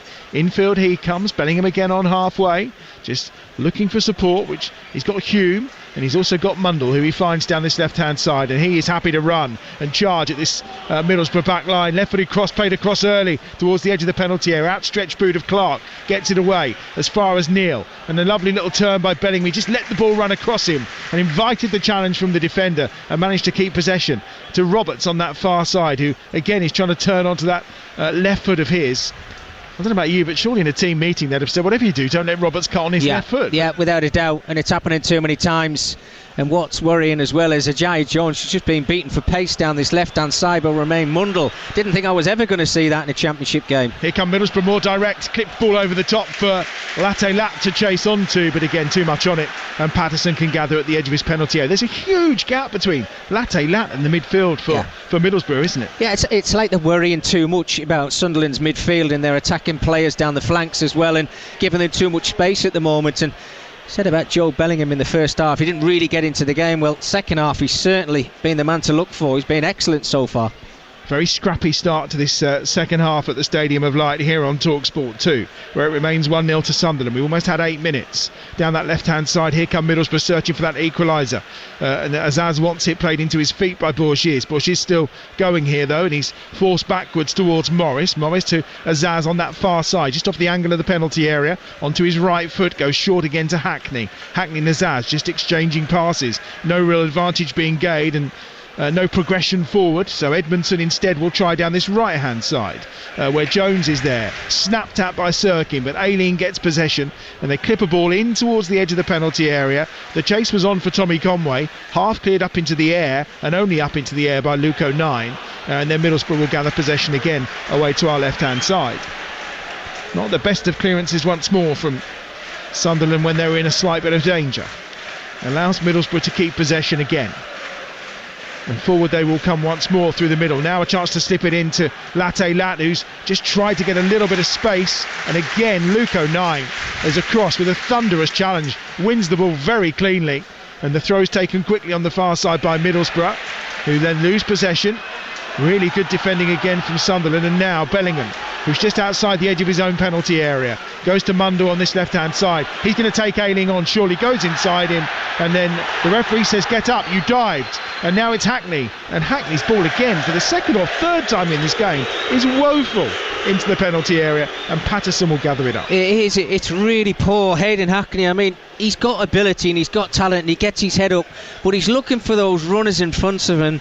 They're not on the same page, Adam, at the moment. Latilas making some really good runs, but midfield players are just not able to pick him out at the moment, and maybe it just sums up their second half performance from what we've seen so far. It's been slow, languid, a little bit scrappy. Sunderland, I suppose, on the other side have had a lot of possession, but they've not really created too much themselves. But at times they're doing the right things. I mean, Luke O'Nien, love him or hate him, you know, no frills about him. If he needs to clear the ball 40 yards up the pitch, he does so. When he's got time to get the ball down and play, he's doing exactly that. But it's Sunderland who are on the front foot. Sirkin to the left-hand side. Mundle midway inside Middlesbrough half on the charge towards the edge of the penalty. Mundle still going here, cutting in onto his right foot, but he just overran it, and it's cleared as far as Bellingham. And Bellingham will pick it up again for the Black Cats, and here they come once more.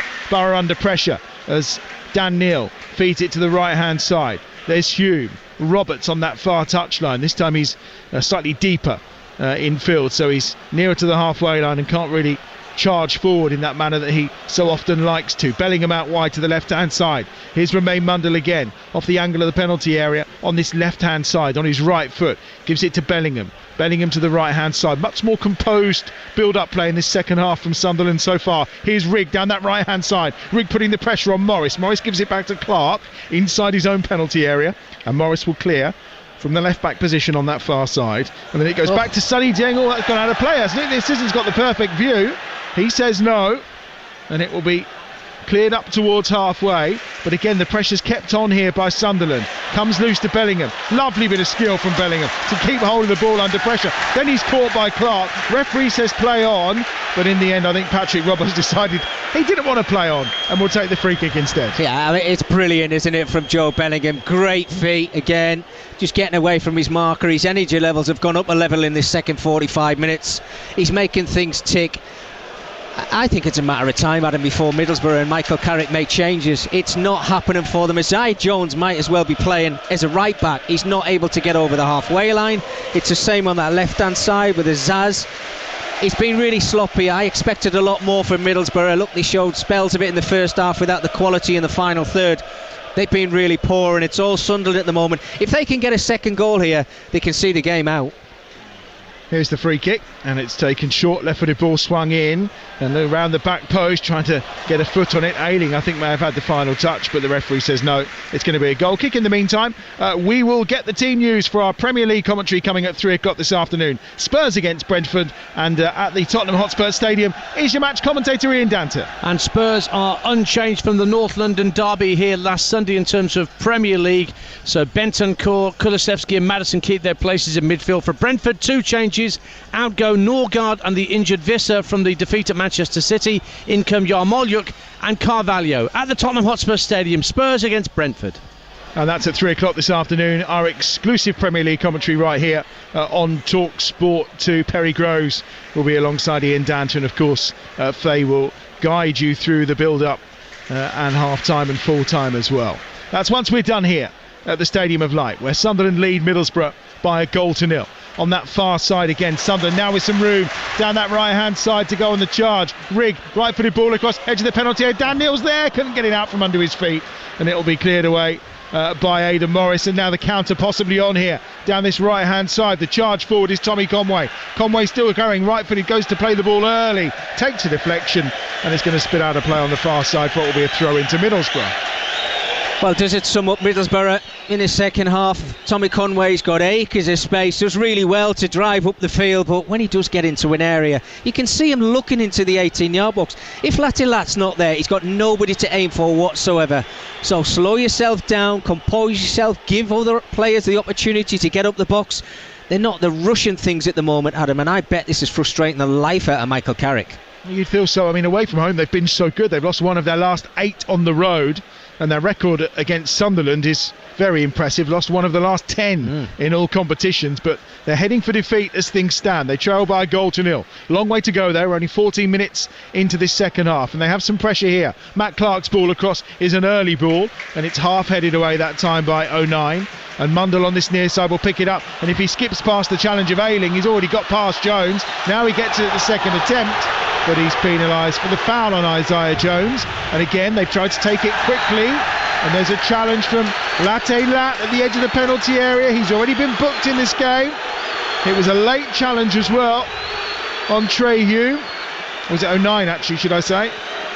And well, Simon Hooper not even talking to Latte Lat. No, he's not, and I think he's quite fortunate. I'm not saying it's a second yellow card, Adam, but the more he keeps making these fouls, then Simon Hooper's got to pick up on that, and his officials as well have to see it. It's a centre-forwards challenge, isn't it? It's sloppy, it's late. Luke O'Nien, thankfully, he's got back to his feet, but just before that, Mundell, I mean, he skips the ball around Isaiah Jones. He makes a little bit of contact with him, but It's a derby game, you've got to let the game flow. Yes, if players go to ground, not every time it's a foul. Let the game flow. Former Manchester United, Sunderland, Sheffield Wednesday fullback Mickey Gray alongside me here at the Stadium of Light as Sunderland win possession again. And it's Roberts who's frustrated at the challenge that he received, but he's managed to sneak the ball away as far on that far side again as Chris Rigg. And now down this near side it's Mundle once more, slipping a ball into the box. Bellingham's continued his run at the byline, tries to pull it back, and it's out for what will be a corner on this left-hand side. And Luke Ayling claiming the ball had already run out, but the assistant on the far side covers that one off and says no, definitely a corner on this near side, which I think Mundle's going to take. Yeah, it looks that way, doesn't it, Mundle? I mean, good move from him and Jobe Bellingham. I just wonder whether Jobe, it looked like he'd lost his footing a little bit. I thought he could have crossed that with his left foot a little bit earlier. He just tried to wrap his left foot around it. Obviously caught it before it went over the line to win this corner for Sunderland. But all this pressure, Adam, you have to make it count. The home side have got to try and add to the deficit. Mundle, Roberts has come short, as he so often did with Jack Clark for these moments.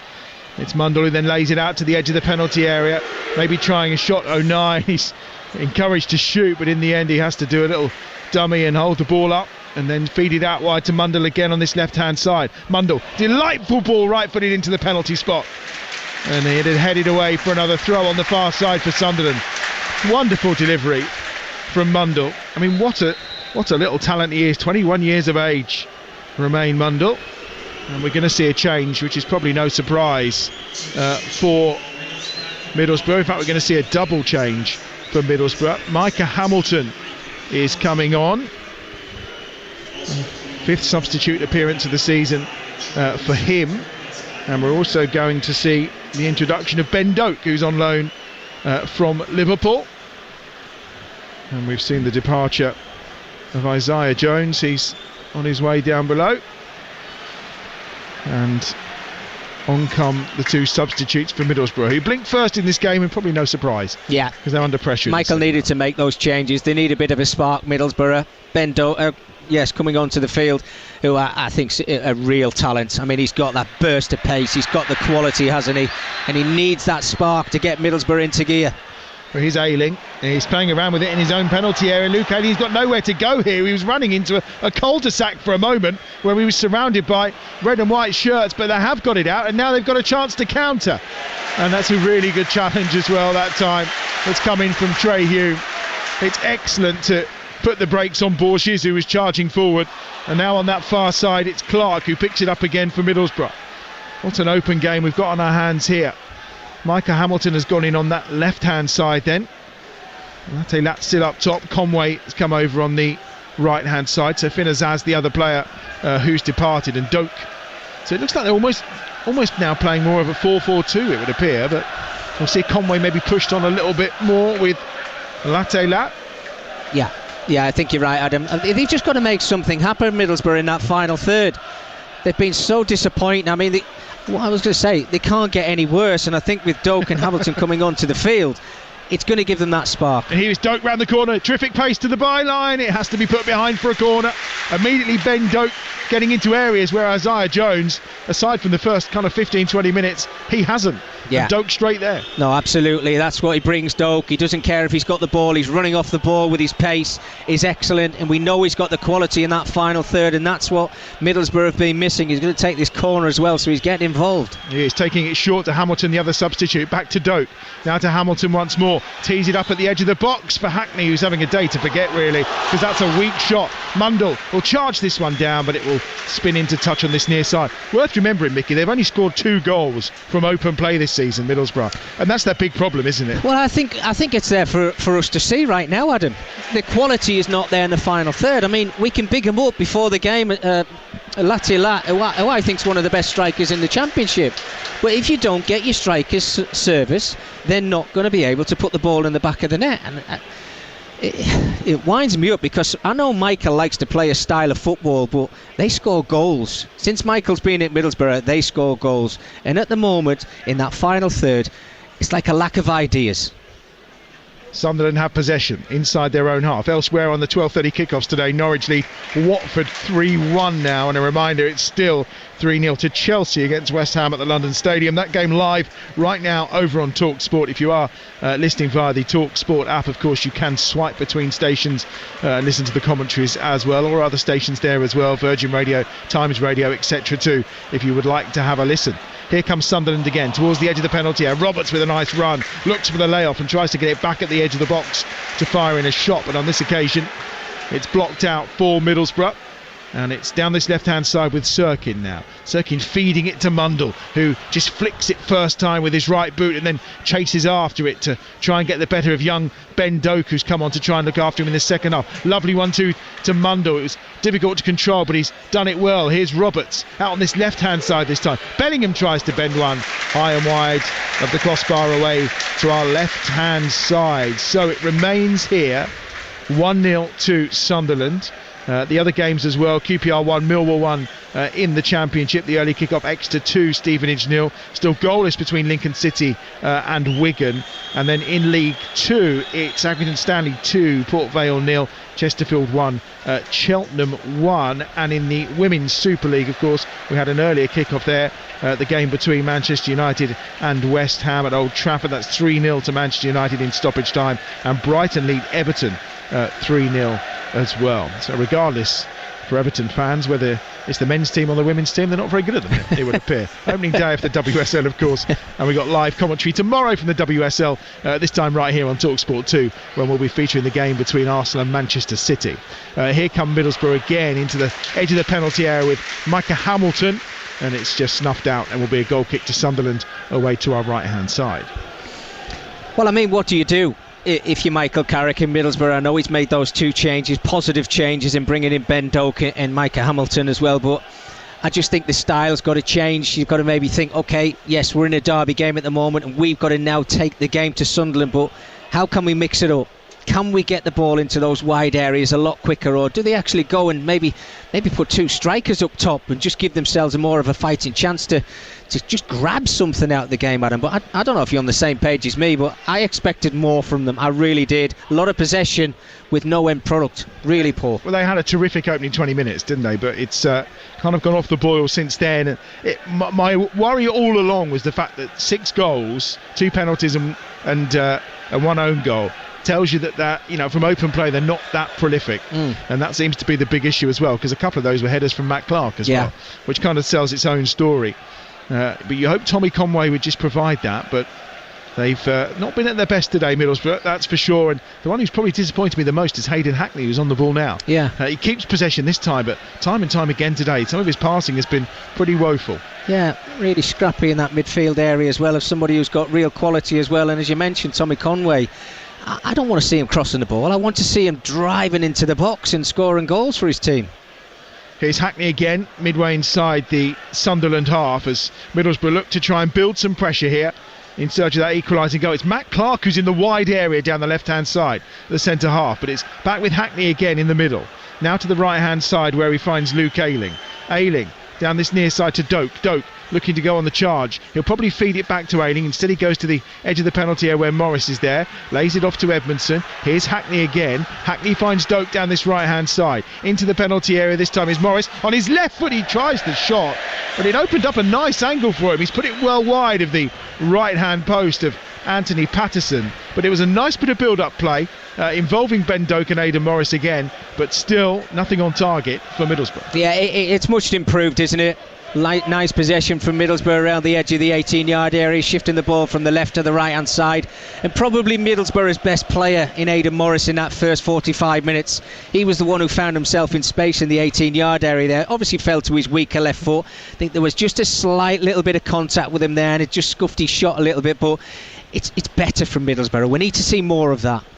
The EFL Game Day live on Talksport 2. Once again, and of course we've got you covered throughout the season with our EFL coverage. This coming week, actually, you can hear games from the Premier League, the WSL, the Championship, the Europa League, and the Carabao Cup across the Talksport network. We've got some really good games coming up midweek for you as well. Tuesday night, Wimbledon against Newcastle in the third round of the Carabao Cup. here on Talksport 2, while Wycombe take on Aston Villa over on Talksport on Wednesday night. It's Europa League action. Manchester United against FC Twente in the Europa League. Mickey will be alongside Joe Shannon for that one from Old Trafford on Talksport. And on Talksport 2, Liverpool against West Ham. I'll be in the away end for that one, having bought a ticket, and they're losing 3-0 today. I'm glad I've invested my money there. Thursday night, Malmo against Rangers from the Europa League, and Tottenham against Qarabağ as well. So plenty of live football for you throughout the week on the Talksport network. Plenty still to come in this game today. 20 minutes. Plus, of course, we've got Premier League action once we're done with the game between Spurs and Brentford, which follows us here on Talksport 2. Throw into Sunderland down this left-hand side. Here's Bellingham on halfway, and he's done well. Bellingham, he's brought down as he still managed to keep possession. Simon Hooper decides not to blow his whistle, but instead to allow Sunderland to continue, and Roberts to charge in from that far side on his left foot again. Roberts to Bellingham, 25 yards from goal. Bellingham makes himself some room here onto his right foot, then finds Rigg, right edge of the penalty area, clipped into Bellingham once more, holds the ball up inside the box. He's forced outside the penalty area on that far side, the Sunderland right. It's back now with Dan Neil, 30 yards out from goal. He just turns, and again he tries to work it out wide to Rigg, who's got Roberts alongside him. Here's Roberts once more, twisting and turning, and fouled, and that will be a free kick for Sunderland, 15 yards inside the Middlesbrough half. Well, the patience that we saw from Middlesbrough in possession in the first half, we're now seeing from Sunderland, and it would worry me that over on that right hand side, the amount of space that Patrick Roberts is being given. I know Joe Bellingham's getting the ball out to him very quick, but there's nobody within 10 yards, and you know he's going to get it out of his feet. He's going to run at a fullback, he's going to make things happen. And it's just too easy for the home team at the moment. It's a young side, but they're not really being tested at all. Free kick taken short, left-footed ball is clipped in, and Sonny Dieng will come and collect for Middlesbrough. I was going to say that the ferocity and pace has gone out the game a little bit in the second half, hasn't it? But Sunderland feel like they're just in control. Well, they're at ease at the moment, Adam, and you know it's not very often you say that in a derby game. But there's no pressure on the back line. I mean, Luke O'Nine's cleared a couple of balls away, didn't even think about it. But other than that, I'm scratching my head and I'm thinking, have Middlesbrough got in behind them at all? No, they haven't. As the substitutions made an impact, Doak on a couple of occasions has made some decent runs, but still, we're waiting for that big opportunity from the away team in this game. Big games coming up for Sunderland in the next few weeks as well. Trip to Watford.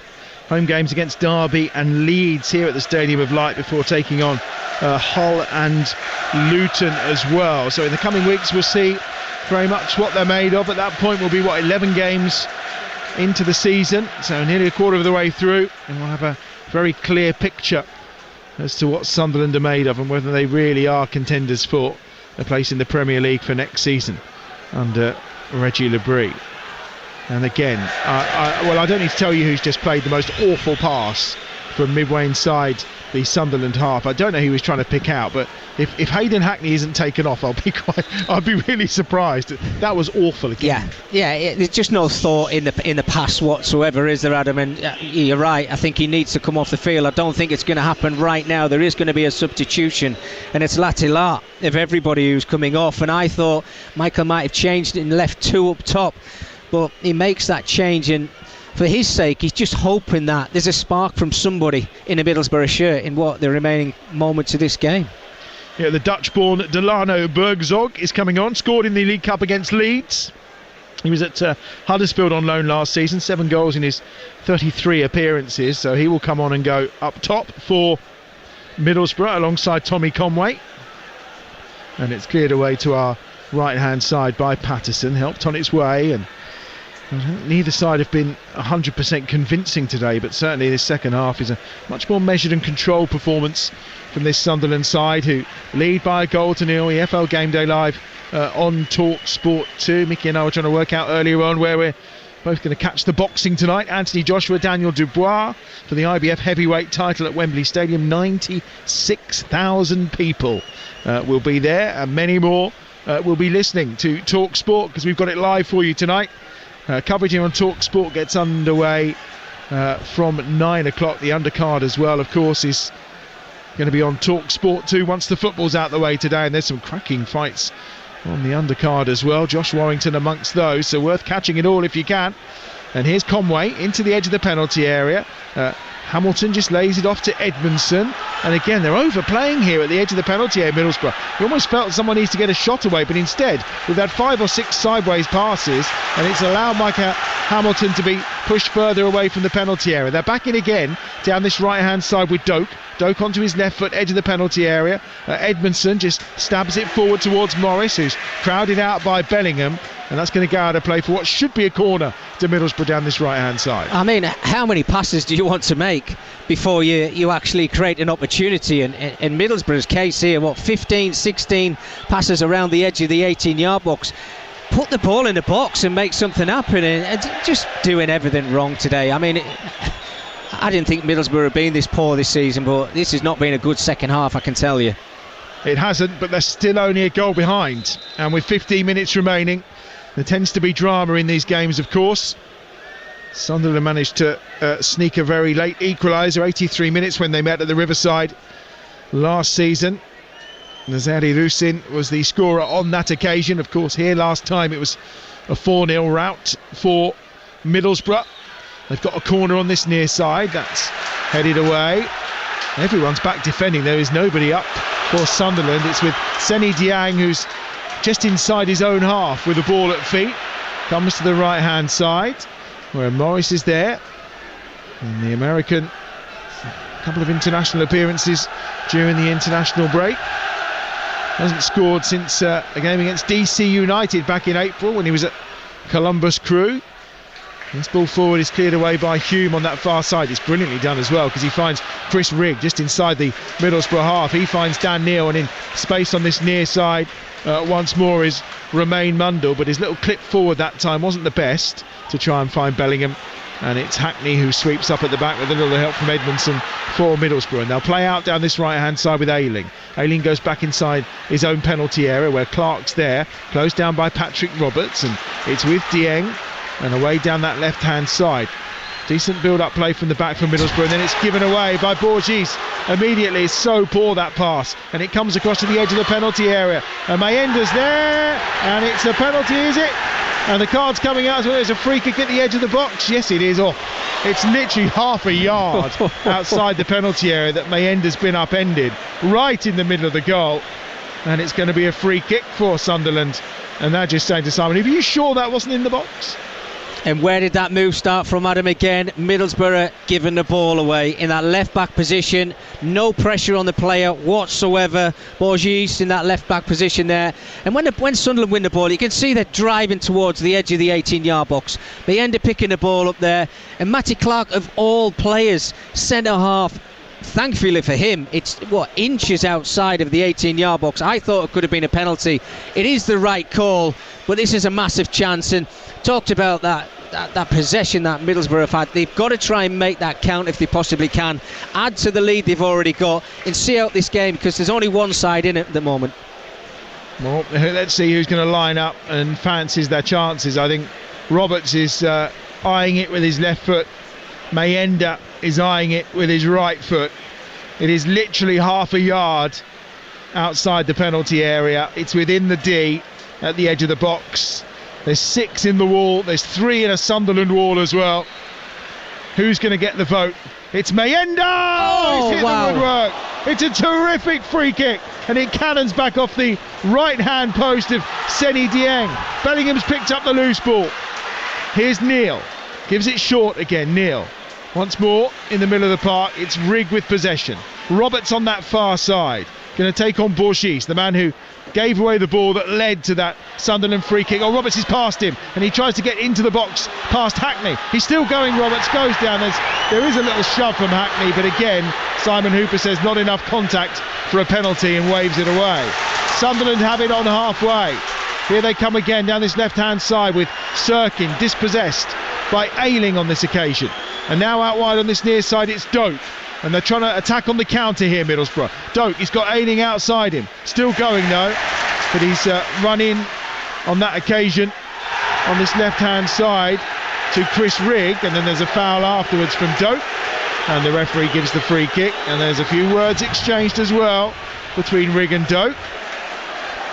Just what you want in a derby. Yeah, well, listen to that. It's amazing, isn't it? I'm going back to the free kick for Sunderland in the end. For my life of me, I didn't think he was going to take it. It looked like Patrick Roberts all day long, but he's done that reversed free kick. I mean, it's rattled off that post. It's a great opportunity, and it just sparked the whole stadium into life yet again, hasn't it? We've just seen a silly foul there made by another Middlesbrough player, but what a fantastic opportunity. Probably as close as we've come in the second half to seeing a goal. Well, Sunderland about to make their first change of the afternoon, and it's Patrick Roberts who is going to depart. And on will come Wilson Isidore. Third time he's come off the bench. He's on loan from Zenit St. Petersburg. Already made 3 appearances for them this season, of course, with that season starting early. The Frenchman is on, and he'll go out to that wide right position for Sunderland, who have the free kick 10 yards short of halfway. Time running out for Middlesbrough. Yes, it certainly is. I mean, Patrick Roberts just coming off there to a standing ovation. Been absolutely fantastic today. Isidore gets another opportunity late on in the game. Brings bags of energy over on that right hand side. Let's see what he can do in a Sunderland shirt in front of a big crowd. He's got his first touch, and Bourges immediately tries to close him down on that far side. We're 10 minutes remaining. EFL Game Day Live on Talksport 2. Sunderland lead the Weir Tees derby. Their last win was in 2023, but it's been a fairly barren time for Sunderland against Middlesbrough over the last few years. They've won one of the last 9. Are they about to change that today, and at the same time win their third successive home game in the league for the first time in the top 2 tiers since 2012? Still plenty of time to go and plenty of defending to be done, because Morris has it for Middlesbrough. Gives it short to Edmondson, on loan from Ipswich Town, of course. Here's Ayling, the former Leeds man. 251 league appearances in his nigh on 8 years at Leeds United for Luke Ayling. He gets it out to Clark on that far side. It's Hamilton, just off the angle of the penalty area. Hamilton tries to skip through and just loses out in the physical battle as well, but he does well because he gets back up against Isidore and wins it back for Middlesbrough.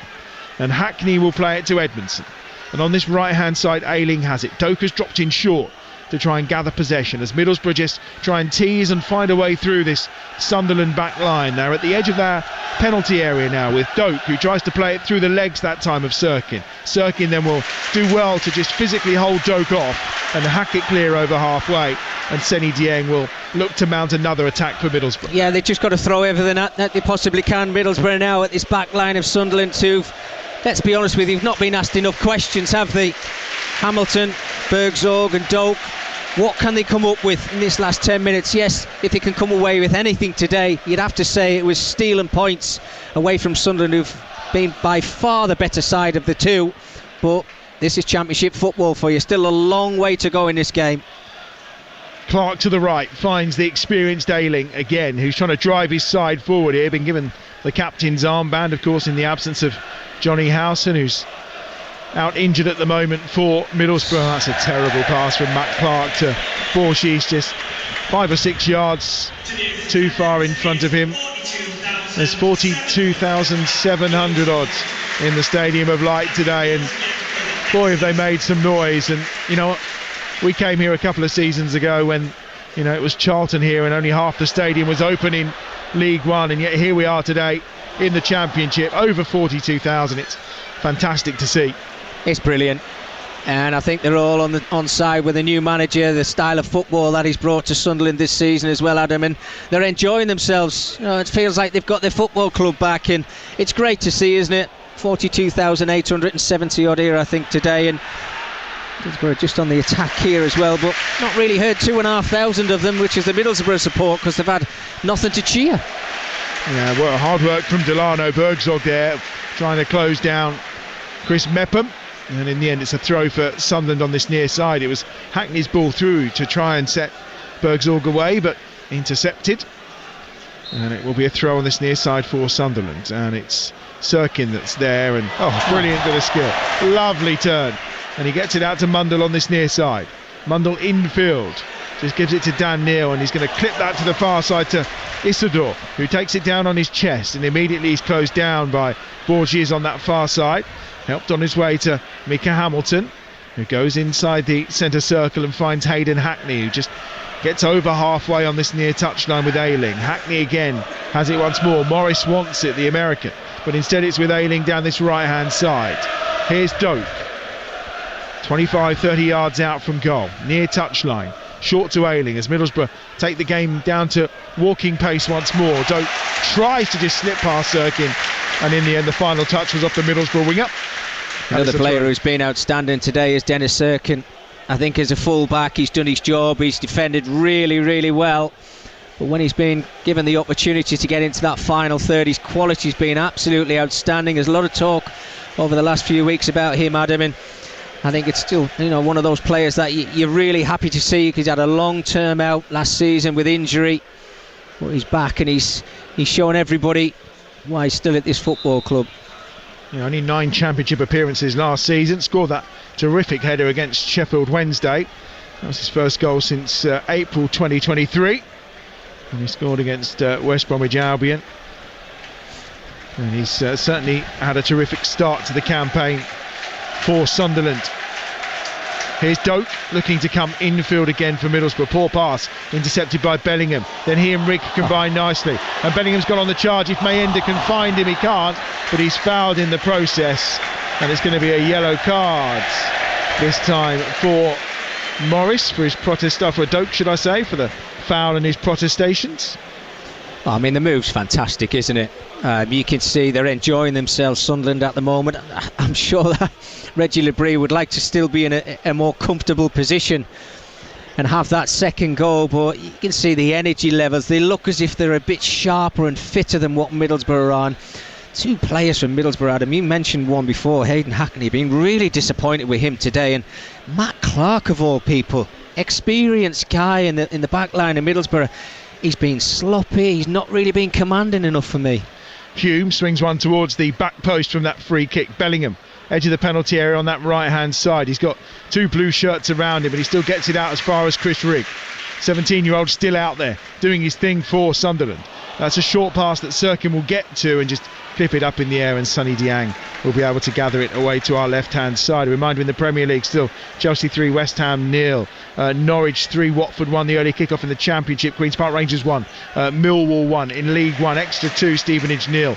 Goalless between Lincoln City and Wigan. The other games in League 2, Accrington Stanley 2, Port Vale 0, and Chesterfield 1, Cheltenham 1 in those early kickoffs. And of course a couple of games in the WSL kicked off early today. Manchester United beating West Ham 3-0 and Brighton leading Everton by 4-0 as things stand. Tomorrow another WSL game live for you here on Talksport 2 from the Emirates between Arsenal and Manchester City, and of course they meet later in the day in the Premier League in the men's version, and we'll have coverage of that in the Sunday session with Sam Matterface tomorrow afternoon from 1:30 on Talksport. Here's Doak down the right hand side for Middlesbrough, looking to cut and tease and work his way through. And of course, who only made a couple of appearances for Celtic before being snapped up by Liverpool. He's on loan from the Reds for the season. Here's Clark, closed down quickly. Hackney has it, right hand side. Doak in a position maybe to tee up Ayling, which he does. His right-footed ball is going to bounce at the back post, and Mika Hamilton was coming in, but it's left to run out of play, and it will be a throw-in on that far side for Middlesbrough. I was just wondering when Middlesbrough were actually going to cross that ball at him. I mean, Ben Doak had 3 or 4 chances to do so. They just want to keep hold of the ball. It's all about possession with no end product. Well, there's only about 80 seconds of the game left plus stoppage time. Here's Doak again on this right hand side on his left foot. Oh, it's a dangerous ball clipped to the back post, and it had to be dealt with, and it was, and apparently the final touch came off the head of Delano Bergzorg, and therefore it's out for what will be a goal kick for Sunderland. And you look at the problems it causes. I know Ben Doak's got that quality. I've seen him in a Liverpool shirt doing exactly that. Half a yard, whip that ball into the box and give your forward players a chance of getting on the end of it. What does he do? Little floated ball to the with his left foot there towards the back stick. They get a half opportunity. Yes, all right, it didn't come to anything, but we've just not seen enough of that from Middlesbrough today. And I think Michael will be really frustrated about that. You can have as much possession as you want in a football match, but it's what you do in that final third. It's certainly been lacking today, and if you look at the numbers throughout the season, because one of the arguments of all the teams in the Championship, they've had the most touches in the penalty area prior to today, 50 more than Queen's Park Rangers, and then Sunderland in behind them as well, who are third place in that particular table, but still, as I say, only 6 goals to show for it in the Championship. Here's Morris down this right-hand side. He's trying to advance, or here's Doak trying to win possession of the ball, with a little bit of help that time from Conway, who's almost been non-existent in the second half of Middlesbrough. We've got 3 minutes added. Can he have an impact in the game? Here's Ayling down this near side. Doak goes on the charge outside of him. Doak then just looks to cut back inside. And just players getting in each other's way, really. Morris was there, and Ayling was there too, but no one wanted to cross the ball. Here's Doak on the charge, though. Gets to the byline, looks to cut it back. There was a little touch from Bellingham, and hacked clear from the edge of the 6-yard box, that time by Sirkin again. Here come Middlesbrough once more, down this right-hand touchline. 3 minutes being added. We are in the first of them. Here is Hackney to Ayling, and now to Doak. Morris wants it at the edge of the penalty area. Morris gets it onto his left foot, tries to tee that one up for Hamilton. Hamilton just runs across the face of the box. Out to Doak again on this right-hand side. Doak into Hamilton, who's now inside the penalty area. Looks to get the ball across, and it's hammered clear by Chris Rigg this time into touch. What will be a throw on this near side. And he's maybe a bit of treatment required here. Sunderland are going to make a change. And it is the goal scorer, Chris Rigg, who will depart. Just 17 years of age. He's made his mark on this derby with an audacious back heel, and it could be the back heel that wins the game. Dan Ballard is coming on for Sunderland just to bolster the back line a little for the final 90 seconds or so. And at this moment in time, Chris Rigg is walking around the corner of the pitch on his way towards the dugout, and it's no surprise he's getting a standing ovation, and he's applauding the Sunderland fans back as well. In the meantime, Borough got some pressure on here on that far side. It's with Delano Bergsorg, and he's giving it back to Micah Hamilton, who goes infield to Hayden Hackney, who clips a ball diagonally into the penalty area.